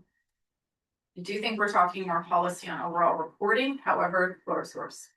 Yeah, well, I've circulated the motion thinking about how we operationalize something like this, and I like we could have more conversations around policy development. I think we've already committed to a larger governance body of work over the coming years, and so I don't necessarily want to say this is just because it's come up today, we now develop this policy. What I think is operationalizing is that you would need to submit your report or have submitted your report or met the obligation to submit your report before you would get paid out. And that happens at the point of getting the cash back. And I think that's gonna be really workable. So I think that's better than a date. And I So circulate just the wording. process wise, we have a motion on the floor. So I'm amending. Yeah, this is my amendment. I just need to check if this changes it too much for an amendment. This is it. He's not on the group directors list, just FYI. Instead of an email, call it amendments. It's essentially changing it from. Yeah, through the chair, it does change the intent of the motion because it's no longer about paying it back, it's just a delay of the actual receipt. It's like a change. Yeah. So I think we need to deal with this motion and that is an option. Okay. If this fails, I'd bring that option forward. Okay. We have more speakers? Hewitt. Just really quickly, since I was debating whether to do it if Director Page's motion went through. And I'm sorry for joining late, I just finished my other meeting. And if it stands as it is, 1 month isn't enough because that might have already been raised. Yeah. Yeah, okay, then I won't speak anymore. Okay. Hannah Graham. No, I was just going with. So the concern is registration, travel, a lot of that is paid directly by the RDCK. We don't expense for that, it's done, so. That's all. I'm just saying that. It incurs extra staff time to be able to change how we actually do these registrations. Yeah. Yes. Yeah. Back to McLaren. Okay, thanks, Chair. Thanks through the chair to everybody for the conversation. I think it's an important one to have. And the intent of, maybe the wording was heavy-handed, but the intent is not to be punitive. The intent is for accountability. We talk often about where our money goes and what we're accountable to our taxpayers. Well, this is not an onerous ask. To write 5 sentences about what you did to incur a several $1,000s expense is not a huge ask for people, especially if we ask staff to develop fillable templates. Like, we just literally need to fill it in. So I don't see that as being a huge problem. In terms of being on the executive and trying to enforce things, I think that's unworkable. Because like Chair Watson said, do you want us to police everything? I mean, we could, but I don't think anybody really wants that. We already have a policy on committee reporting, and it doesn't happen. There are people who are external liaisons. I don't have examples in front of me, but I know for a fact that there are external appointments that don't report on the committees, but there's no accountability for that. There's no recourse for that. So there's no rush for this either. I mean, if people want to defeat it, that's fine. It's the will of the table. But we can refer this to staff to develop a policy, which I think is ultimately the the goal of enshrining some accountability in policy. Or, and again, this is for future, this and the next motion and the previous motion are about future boards, not about us. So if there's clarity around what the expectations are, if we can get staff to develop a policy that comes back to us for approval and amendment, I think that's a good way to go. I'm happy to refer this. I'm sorry, procedurally, I would not refer this motion, because what Okay. you're saying is, if you refer this motion, we're just gonna talk about it again. If you wanna change the intent and develop a policy, draw the motion and make that motion. Or see if this gets Okay. defeated. No, I appreciate that. I'll withdraw that motion and then move to develop a policy. You support that?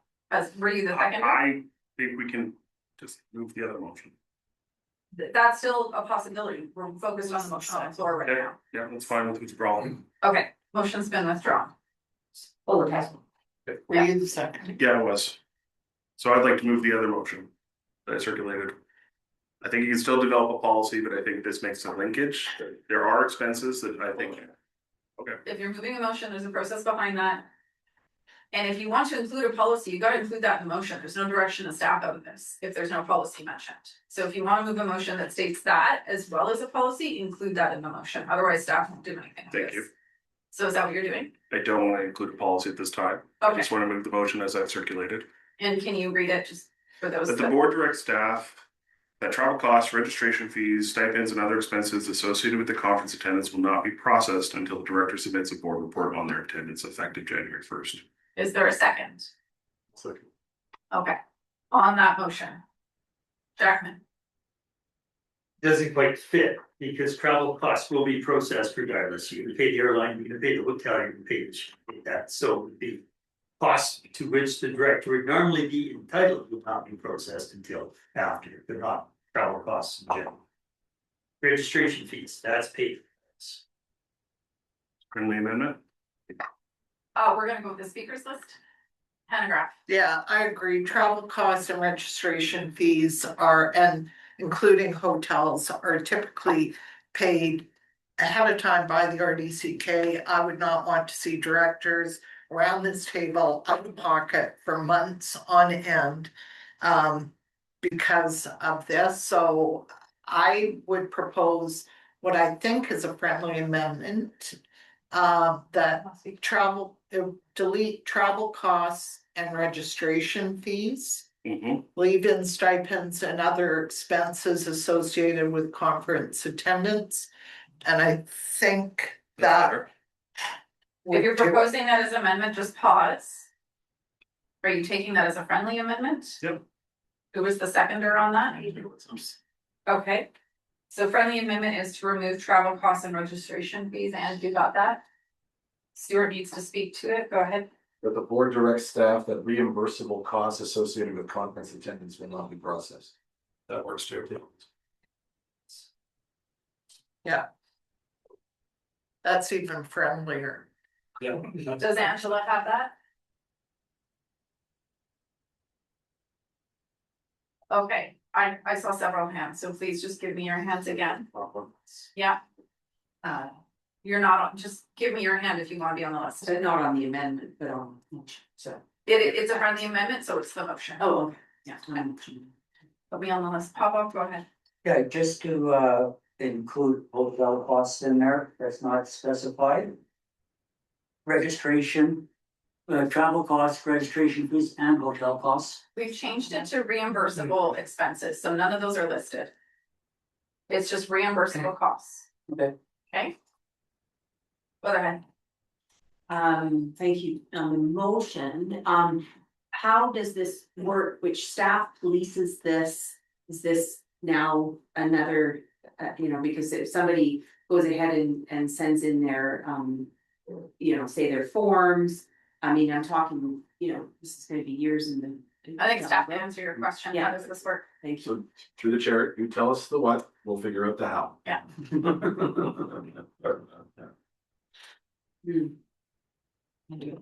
Hewitt, don't be shy about your hand, just put it up. I would just wait until you were looking for it. Okay, Hewitt, go ahead. I wonder if, so that staff has less work of tracking that the the director's report must accompany their expense claim form, so there's no submitting the form and then waiting 2-3 months for that to be, the report to be submitted, and then staff has to track, okay, we got this form, we're sitting on it.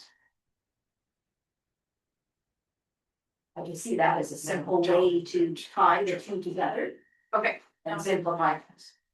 Glenn. Oh, it's already me. I go to the end. I I'm was on the gonna, list, yeah, but I I was go to gonna the end.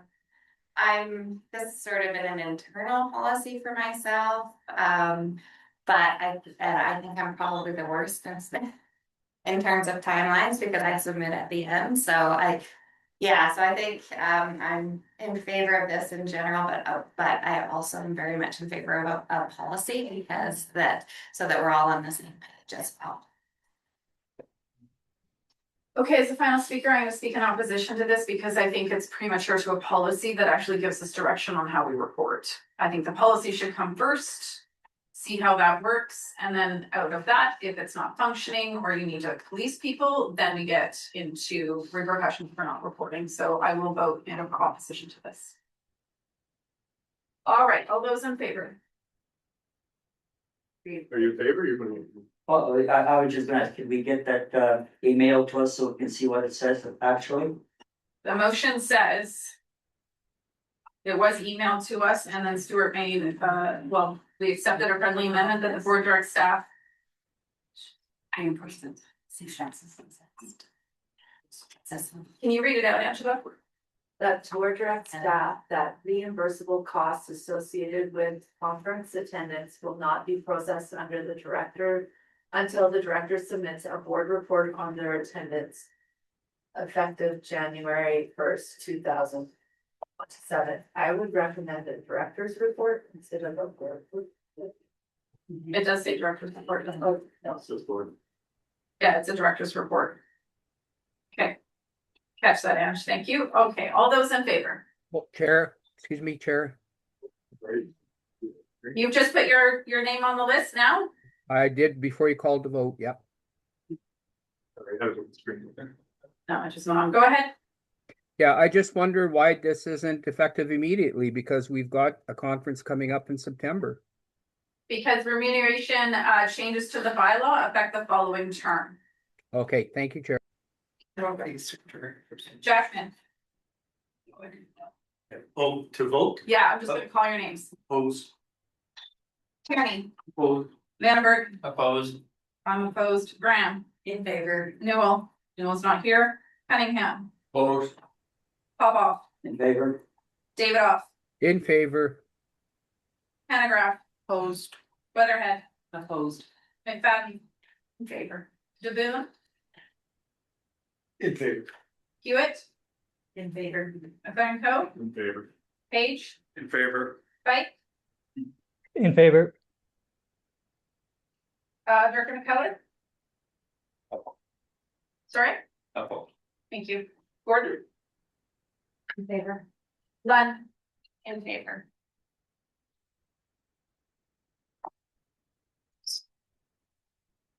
$11. Well, we only have 19 participants. It's the only to.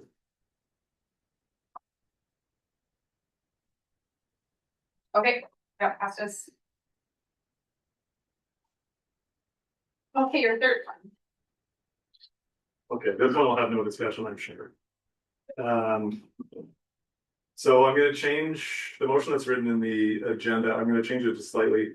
So I'll move that the board approve the amount of municipal director's monthly stipend to be 1/2 of rural director's monthly stipend effective January 1st. We have a second. Thank you. Discussion, go ahead. What do you want to open? Sure, thanks, Chair. I have a lot to say about this, but I'll just say to open that I just went by the UBCM remuneration guidelines to go with 50%. And I'll leave it there for now. Popoff, Page, Lunn, Jackman, Weatherhead, DeBoon. Hold on. You're right, I won't take the notes. Popoff, hold on, let me just get this all. Popoff, Page. Lunn, did you have your hand up? Sure. Jackman. Weatherhead, did you have your hand up? DeBoon, you had your hand up?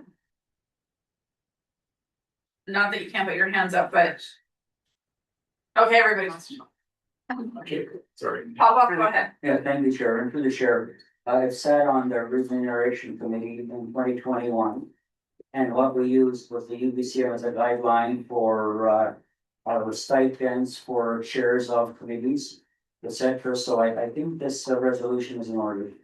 As far as I'm concerned, I would consider supporting it. Thank you. Paige, oh, I'm just gonna go in physical order you're in, as long as everyone wants to speak. Go ahead, Hannah Graf. Oh, no, I was ready to, anyway, okay, so I'm just gonna reiterate, there was 1 out of 20 people said something about this.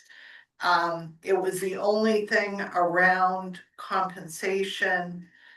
And we compared this RD to other RDs, we're very well compensated, and I'm gonna say that there is also a fundamental difference between an electoral area director and a municipal director. The municipal directors get paid by their municipality as well. They have a council and staff they can rely on, as opposed to electoral area directors who carry the full burden, the accountability and the decision making for their area.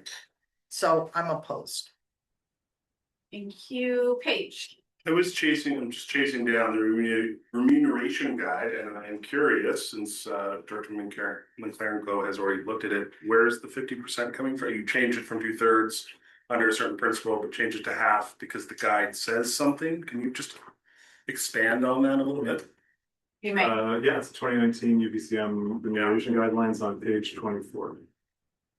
Municipal director base salary is set at something. The EA director is double that. Chair stipend is a different multiplier. Director Lunt. Okay, Director Hannah Graf answered my first question, and I think my second question, just currently, what are we at? You're about a third.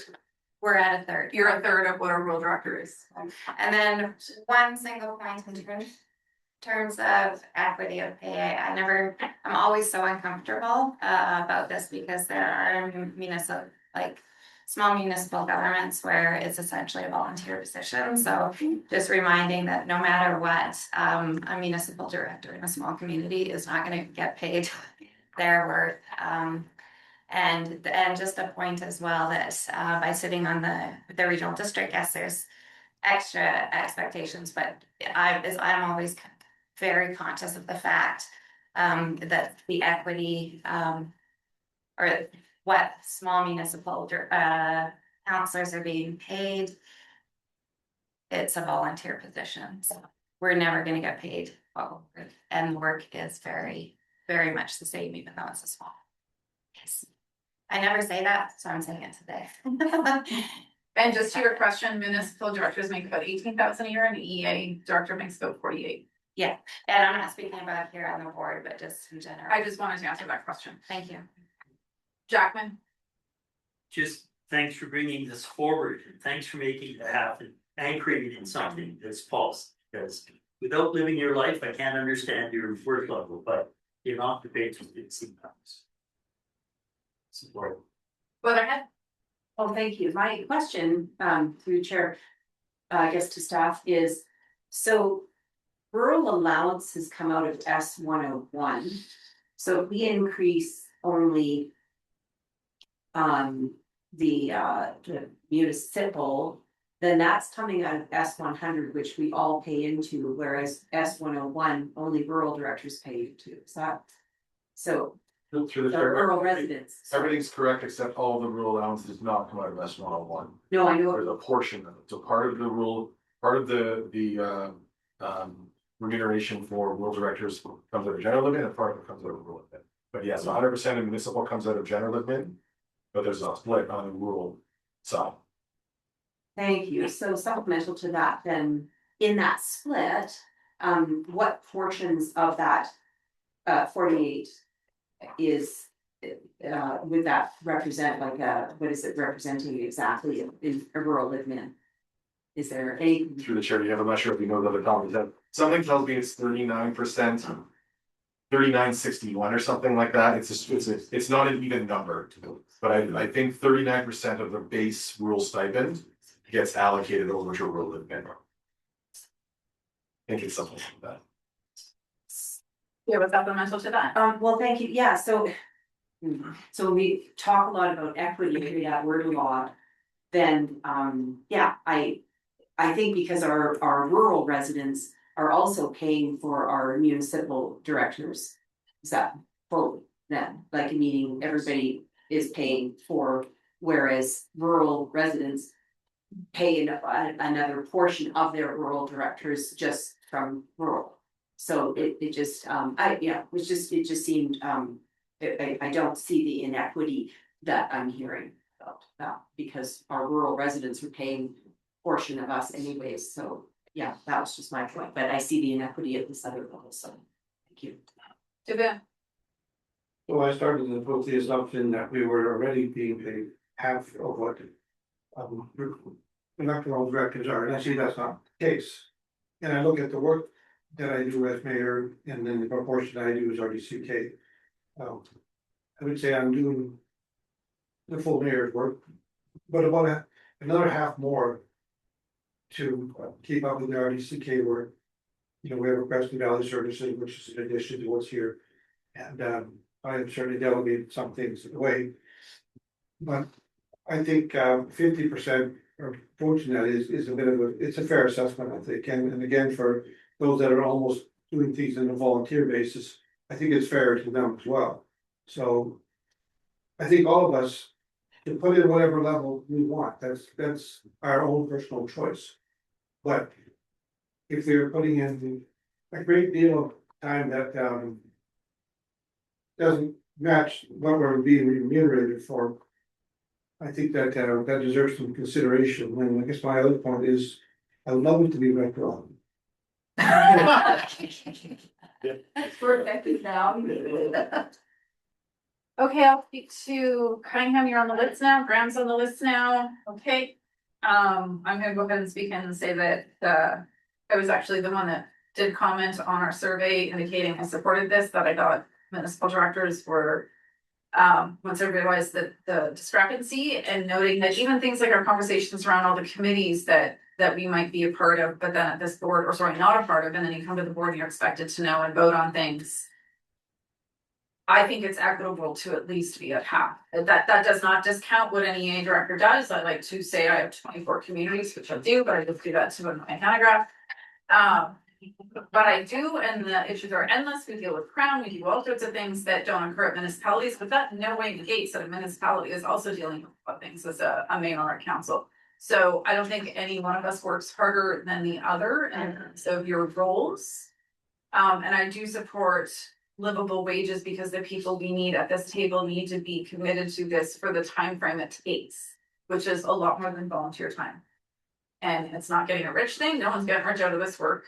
You might want to go to another order of government for that, plus a pension. But we don't get rich here. We scrape by and do our best to be committed to our communities. And I fully support our municipal directors making a bit more of a feasible wage. Cunningham and then Graham. Yes, thank you, Chair. Well said, Cindy. The thing is, it seems to me that when we did this, the municipal directors got together and decided on the percentage that they wish. Yeah. And that's how that first one was set. Okay, so that was changed from what we did. There was no cohesion of municipal directors talking about this. This is McLaren Co's motion that he put forward. Okay, well, if I may, Wednesday, the first time we decided on the difference, which was 20 years ago. Oh, that I know, I understand. At that time, the municipal directors got together and said, listen, we understand how, we talked about all these things, and the municipal directors decided upon the percentage of the rural director stipend that they would wish to get. We have now since dropped that, and we're guessing at what it should be, depending upon whether you're from a large area or a small area. And if you're from a municipality that only pays you a few $1,000s a year, and some do, the fact that you're on the regional district makes a lot of difference in the amount of income that you have. Especially if you've got, and if you have needs such as kids at home and stuff like that. I'm not in a position to really decide upon the rural director, or, excuse me, municipal director stipends. I'm relatively satisfied with the rural ones, but as far as the municipal ones, I don't think I'm qualified to say, because I know that each municipal director may have different ideas. I respectfully disagree. Sitting in that seat for the 20+ years, 30+ years you have, you're absolutely qualified to make a decision on this one. And I appreciate your input for it. Graham. Thank you. So I'm gonna speak in opposition to this, just because it's tough time right now for taxpayers. And I believe that the remuneration committee had notion that we were not looking at any increases for any directors other than the CPI. That was like what my feeling was, or my individual feeling of being on that committee, that was not something that we were even entertaining, and that we were gonna be able to go out to the taxpayers and say, hey, we're not giving ourselves raises this year. We're just gonna give ourselves the CPI regular increase. And I think that would be more palatable to taxpayers right now, as opposed to going back and saying, well, the municipal director's getting a 12% raise. I just don't see going to my area taxpayers and telling them that. So that's where I'm landing. Can I go for a second time? Yeah, just briefly, I'm gonna say that, a committee is only as good as the information we get. We had 2 municipal directors who weighed in on the survey. We assumed everyone was okay with it. I think if this table has identified that there's an inequity that needs to be corrected, I have no problem with that. But if I'm here again in 4 years, you'll be getting a stern lecture from me around input to committees that are trying to do work with a blindfold on. That's all I have to say. Okay, so focused on the motion at hand. Thank you to the remuneration committee and all of their work. Apologize that only 4 of us or 6 of us responded. Motion at hand, I'm gonna go through the list. Jack, McCarrico wants to close. Sorry, go ahead. Big speech here. Sorry, go ahead. I won't do a big speech. I totally understand that elected officials talking about their own compensation is tacky. If you don't want to talk about it. I'm also disappointed that only 6 people responded. That's not great. There's a couple of things that were said around the table. Yes, municipal directors get paid from their municipal councils, not well, mind you. But it's an entirely different job. Like, it's a whole other thing. Yeah. So there's not not a lot of overlap there. I think one of the differences is, maybe I wasn't around, this is the first term of this table, but when things were set at a certain time and the CPI increases, well, if you have 2 different numbers and they go up the same percentage, they're gonna get further and further apart. So I think maybe it's just a bit of a reset on that front. And I do have a lot to say, but I'll just summarize it basically by saying, this isn't for us. This is for the next term. Maybe none of us will be at this table in a few months. This is about who we attract to this table, who we're representing throughout the region. And we talked earlier today about the local government election coming up this year. You might as well put on that notice that you need to be retired, independently wealthy. Otherwise you can't afford to do the job. And it's been said before, nobody's making themselves wealthy working here. Even if it's the municipal directors are raised to 50% of rural directors, it's $24,000 a year. That doesn't pay a mortgage for a house that's purchased today. So I mean, we're also taxpayers. I get it. I mean, we're trying to raise families. Like, I have 2 teenagers at home I'm raising by myself. I'm not asking for me personally, but for somebody like my situation, you're not doing this job. So I really think that for a relatively small investment, because that's what it is. And that's why I think, sorry, I'll cut myself off in a second here. If not, it's similar to the conference attendance and getting some accountability there, is that these are investments. Like, if we're really just trying to save money, then why don't we cut everybody's salary? We could save a lot of money that way, right? Like, do we want good people making good decisions? Or do we want to just kind of do this off the side of our desks? So anyway, I'll leave it. Thanks. Thanks for listening. Start from the bottom. Lund. Grounded in policy in favor. Just yes or no. Gordon. In favor. McKellar. Aye. I'm sorry. In favor. Right. In favor. Page. In favor. McFerrin Co. Hewitt. Favor. DeBoon. In favor. McFadden. Oh, opposed, Weatherhead. in favor. Hanegraaff. In favor. Davidoff. Opposed. Popoff. Favor. Cunningham. In favor. Graham. Opposed. I'm in favor. Vandenberg. Opposed. Tierney. In favor.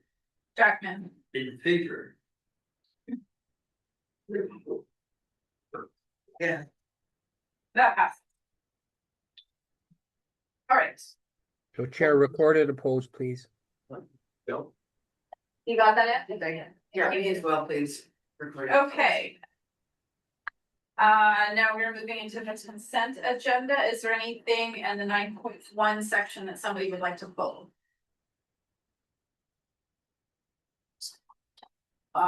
Seeing none.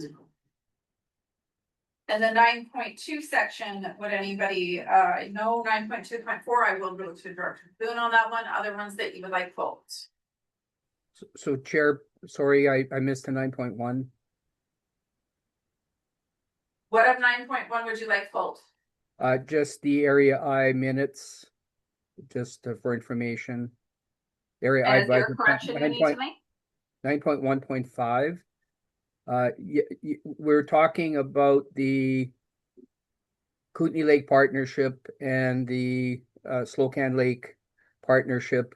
In those minutes, our APHC made it very clear that we need to investigate the Brilliant Head Pond Stewardship Collaborative, reinstatement of that. So I just wanted it noted in at the board meeting that we will be working on that. Thank you, Chair. That's all I wanted to share. Thank you. I've got you on that. The Boone, I just want to see 9.2. We're good, only the one for Preston Valley? Okay, go ahead, Director DeBoon. 9.2.4 is placed on the agenda for Ballot Services meeting, which is July 20th. You're just, do you want to refer it there, or do you want to just go ahead as the chair to put it on that agenda? Well, we'll refer it there, but we'll have to return here for approval, so. Oh, yeah, It will go through. So you're moving referral to Crescent Valley Services. Do we have a second on that? Thank you. Just referral is timely. They can talk the details. We'll come back to us. All those in favor? Opposed? Carried. Okay. Nothing else being pulled. Accounts payable, any questions? All right. Director's reports. We are doing the right-hand side of the table, director's reports this month.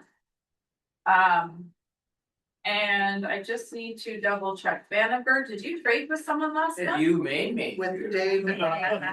Okay, so Davidoff is gonna go this month because you went last month. He traded with you. Do not rely on me to track this stuff as we move forward. Davidoff, go ahead with your director's report. Holy cow, that was quick. We're rocking and rolling in Area I, dealing with seal coating, and I just sent out a seal coating email to Premier EB, inviting them to the Shore Acres Seal Coat Games. Let them please come and participate in the 5 events, pentathlon, that we are organizing for all these elected officials, and they can come barefoot and come and feel how our constituents' pets' paws feel walking on seal coat. Thank you, Chair. Thank you, Director Davidoff. So then we would go, Director Len. Okay.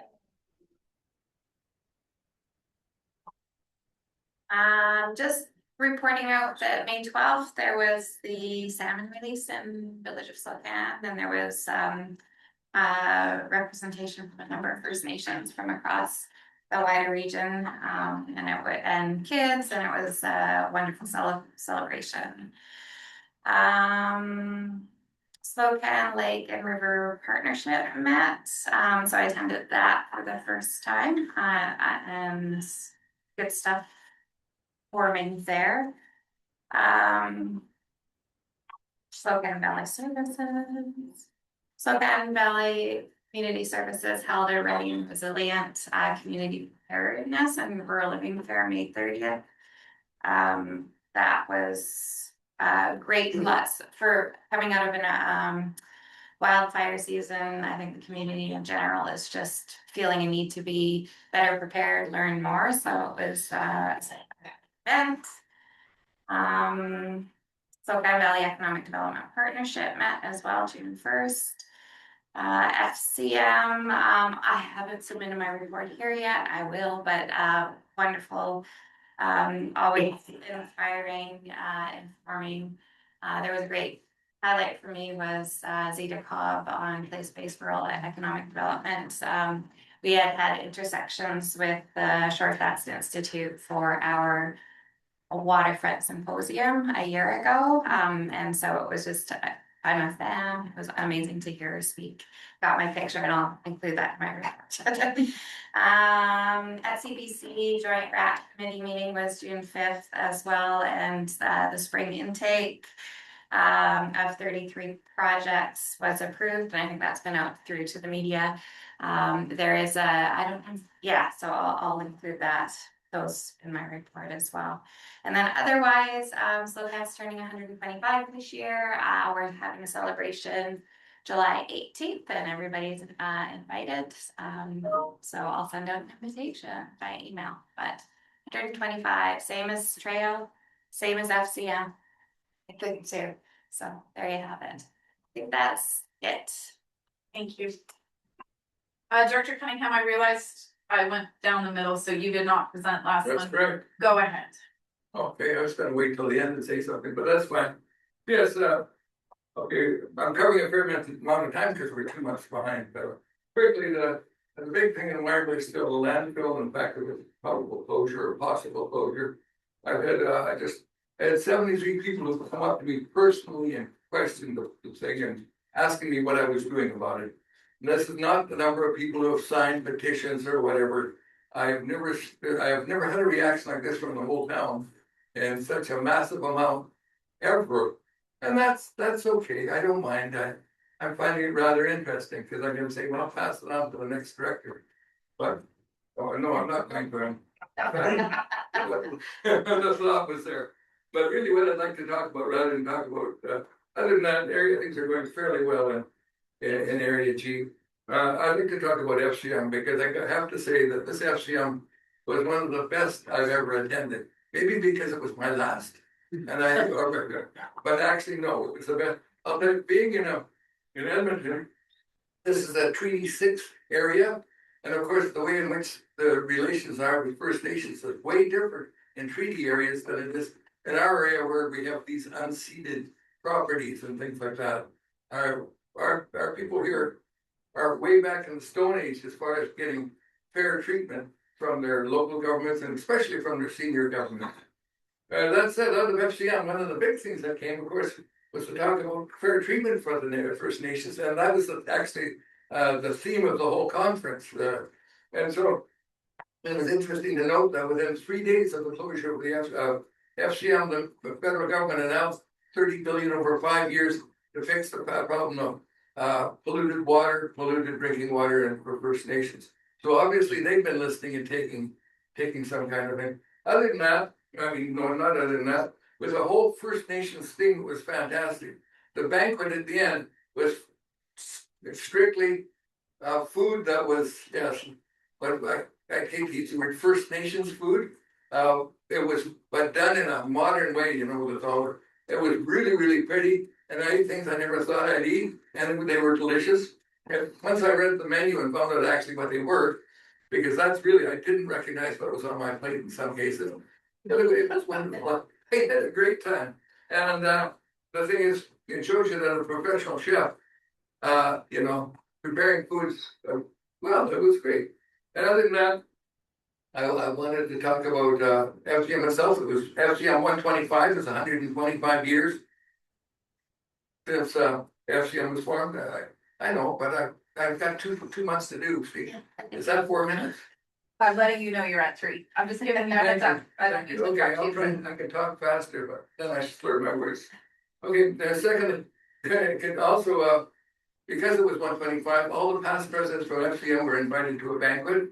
And we went out to a banquet on the third, the very first night we arrived.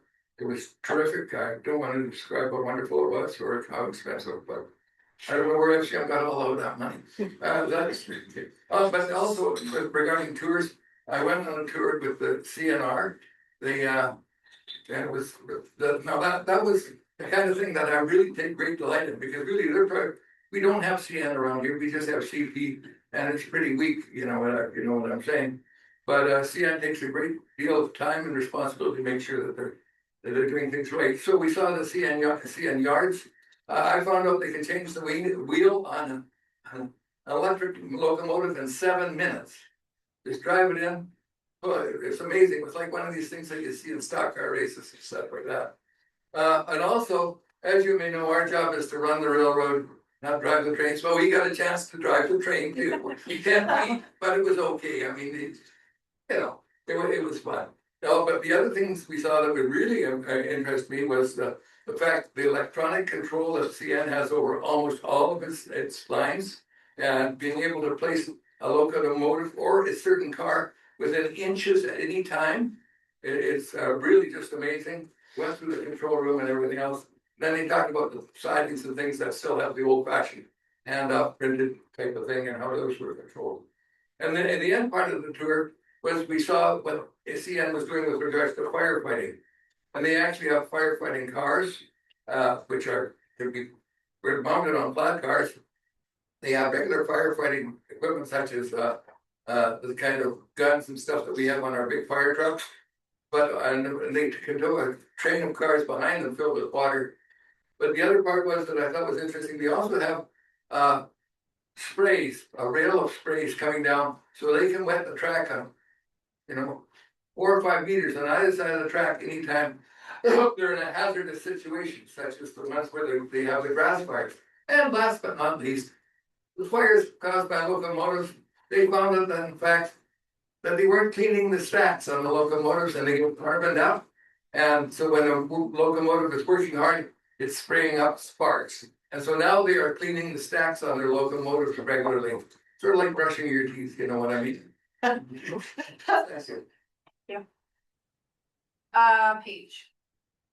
Okay, 4 minutes, 5? 2. Sorry, it's 2. Okay. Don't forget on Wednesday, FIFA's coming to town, down at Lakeside. It's gonna be busy and crazy. So if you have errands to run and you don't want to fight with it, do it on a different day than Wednesday.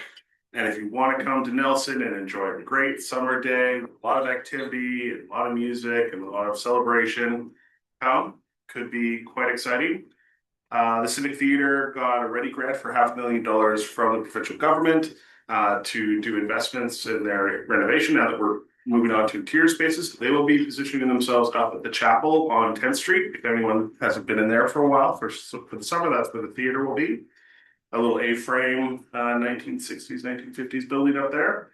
FCM was great, learned a lot about AI, not just how it's applicable in those general sense that we see in the news, but also unclouded AI, because a lot of use cases can actually exist on older hardware and things like water systems, and they don't need to necessarily be linked into a broader system. Very inspired by the keynote. I'll just pick out that piece where she really highlighted how much the capital financial market is starting to overshadow the rest of the productive labor market. I thought that was a key piece that we're feeling the impacts of across the board. Key takeaways were really that local government requires partnership across all the other major pieces from the provincial to the federal. That there's a big national defense policy, and municipal governments see a role to play in terms of executing on that, both from an infrastructure standpoint, but also for how we build skills and trades. Housing, homelessness, and mental health demand a coordinated federal action response. There's a real big issue. We saw, I don't want to celebrate everything from the very good food and the very good art in Edmonton without also acknowledging what we saw was some pretty abject poverty in downtown Edmonton. And that's just a challenge we've all found ourselves struggling with increasingly. And so the other big thing through the course of the agenda was food systems and agricultural infrastructure. So local government continually is getting pulled into more of a discussion on how it can help and support coordination so that our food system logistics are running on shorter supply chains and more localized and more beneficiary to our local communities. And I think that's most of my things.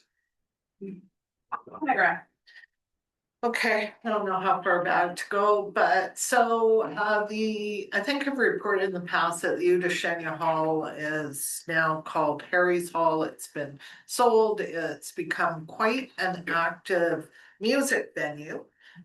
There's open mic almost every Friday night and an all ages thing on Sundays. It's very active, which has brought a lot of questions from the community around what they're allowed to do, what they're not allowed to do. And I always say Castlegar actually has 3 mills.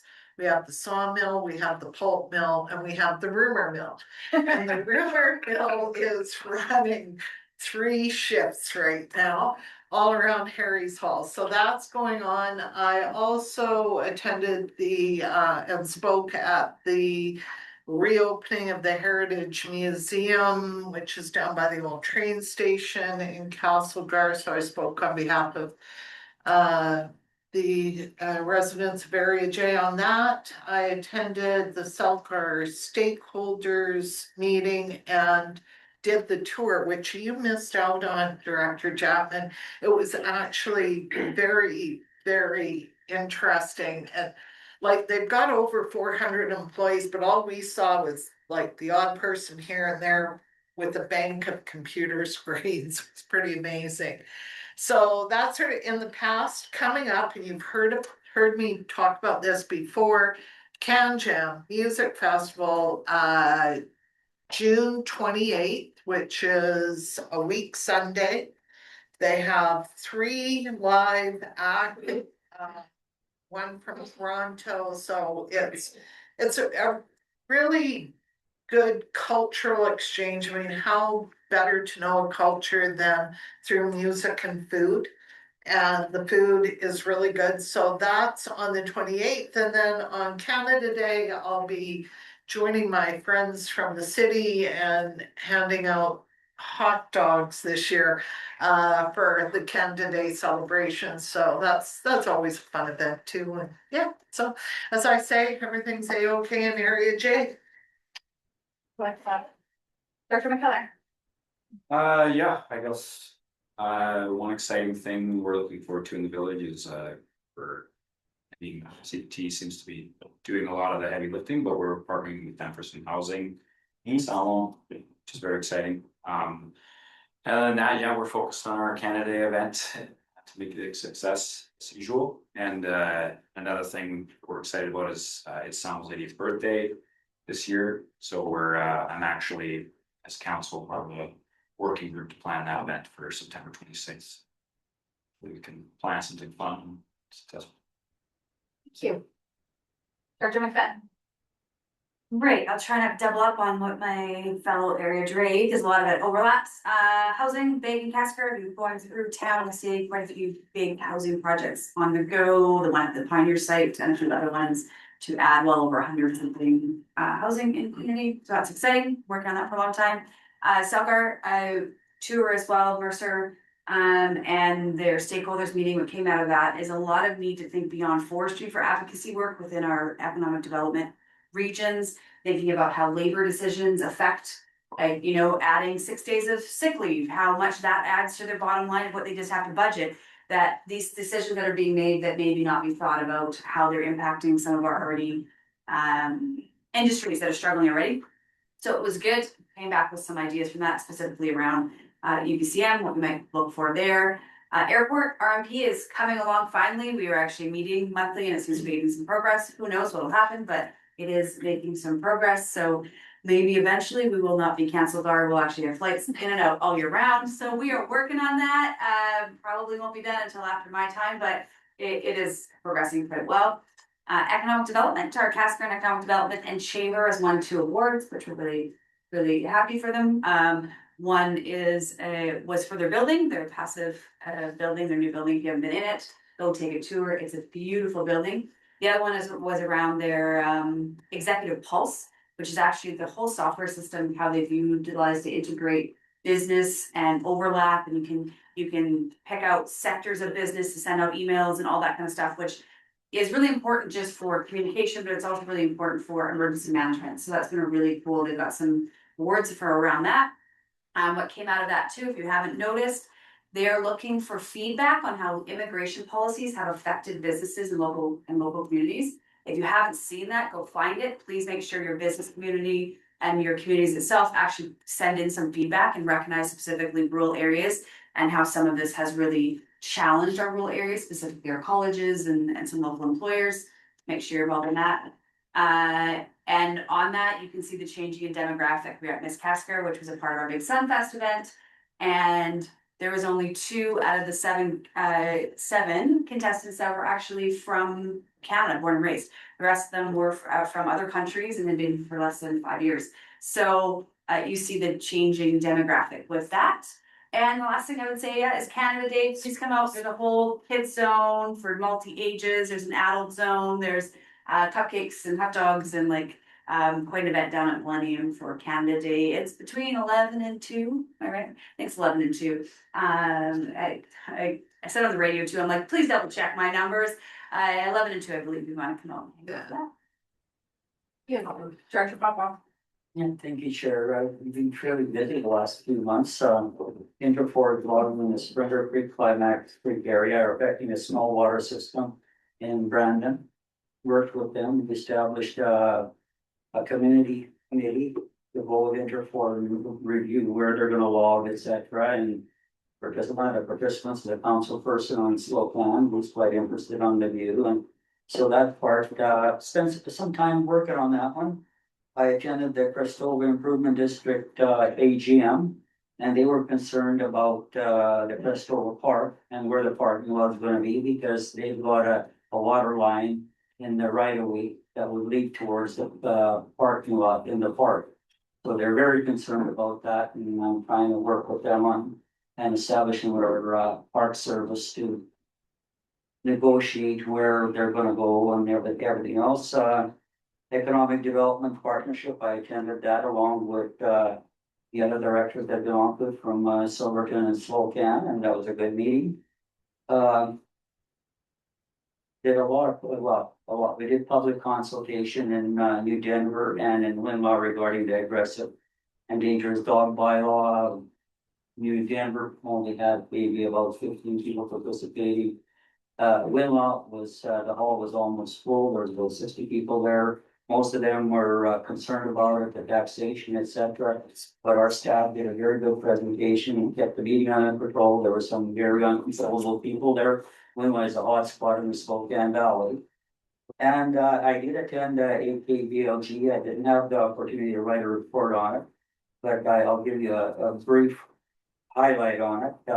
One was we had the presenters there, and that was Josie, who is the Minister of Health of the province, and the CEO of IHA was there. They had a very good presentation. We had some questions, and one of the things, I got up to the mic to ask the question, and Director Jackman was at the other mic, and somebody made a go, oh no, we'll never get a chance to ask a question. But they did.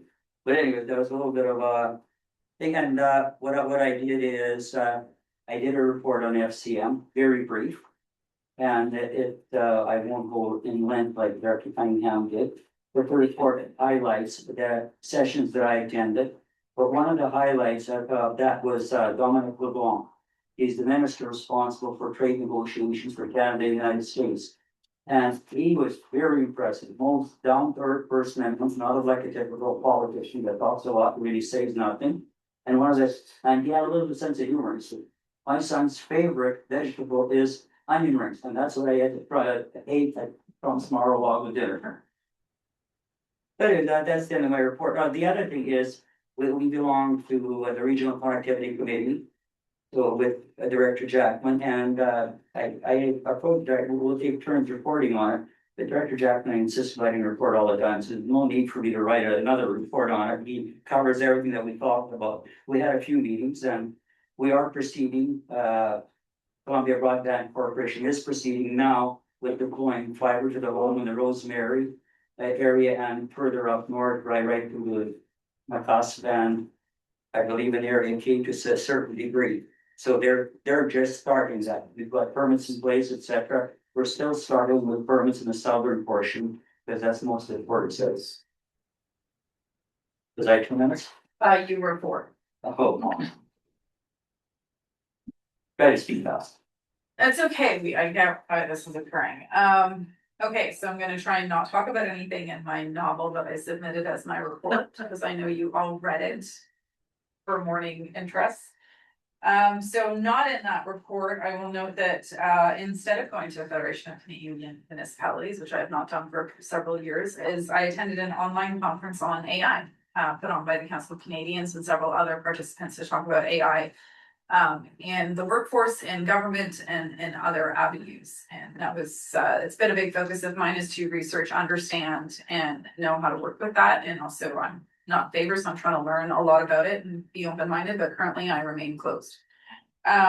Ministry of Transportation seems to take up a lot of my time, right? I know this is in my report, but it's worth noting how the public is treating right-of-ways in rural areas is like it's private property, and I just need to acknowledge the staff at Ministry of Transportation on that file have been so on top of it and doing everything they can to try and get resolution despite having any enforcement mechanisms. That being said, the roads in North Kootenay Lake remain a major issue and there's no response on those. We did have an evacuation alert in all of Lardo Valley during a power outage, and this rendered the requirement for a door-to-door knocking because the landline stopped working. So we had search and rescue knocking on doors at midnight, and I want to thank our EOC for usually with alerts, we would not go out in person, it would only be for an order. But given there was no communication, they did do that. It was presented very close afterwards.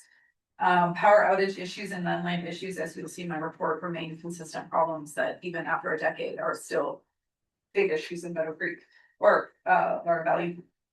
And better positive news, I attended the Castle Community Services 50th anniversary. You were away for FCM at the time, but I did attend and spoke on our behalf. I said our, because I did acknowledge we work as a team. I also was so grateful because they were one of my first employers and one of the first organizations that through the work that I did with them created an accredited food hub for Canada. They were the first one in Canada to do that, and I built that under Ramona Fost, who was former executive director over there.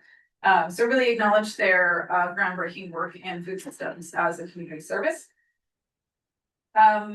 In regards to that, there's a policy institute that I cannot remember the first name of, but I've just submitted my food systems rule guidebook to them, as well as the grid stability program we submitted or we created in the Lardo Valley in conjunction with the regional district as to rural resiliency projects I highly recommend to them. Columbia River Treaty Local Governments Committee, I noted in my report, the Duncan tour was incredible. I was actually gifted 2 maps that were hand drawn previous to the dam. I'm gonna get them framed. I was almost in tears when they told me at the end they were gifting them to me. They're so cool. I love maps. Learned a lot, learned so much that I was surprised by because I thought after a decade on that committee, I'd know as much as I could. You always learn more. That committee, the Columbia River Treaty Committee, is meeting, I believe, at minimum twice a month. It's still very active, and we have another meeting next week. A lot of work still going on there. Keep us on that as well. I see you nodding. And last but not least, not with my director's hat on, but because I can never not do things. I am back on the Jazz Fest board, and I'm happy to report we are having a block party on our usual weekend. Not in the Bay, but we will be all over Caslo working with venues. They will be free, they will be paid venues, it'll be a block party. So that information is out there, it only got released yesterday. And I just wanted to let you know, because we're talking about celebrations, I don't know anything about what's happening on Canada Day, but I know August long weekend, we're having a block party. Great. 3 minutes and 51 seconds for me, I'm over too. Okay, we got everybody right. All right, closing the meeting to the public. Moved, seconded. All those in favor? Opposed? Carried. Do we know who MJP is? It's coffee. MJB, if you can log off. Thank you very much. Pardon? I'm just saying it sounds like a different form of peanut butter and jam. It's not a big deal. Okay. Mumbling to myself. Motion to recess open. Thank you. Thank you. Discussion. Question, Chair. I had a notice of motion. We didn't take it. You can still submit it to Ange. Pardon? You can submit it to Ange for next month. Yep. All those in favor of recess of open meeting? Anybody opposed? Thank you.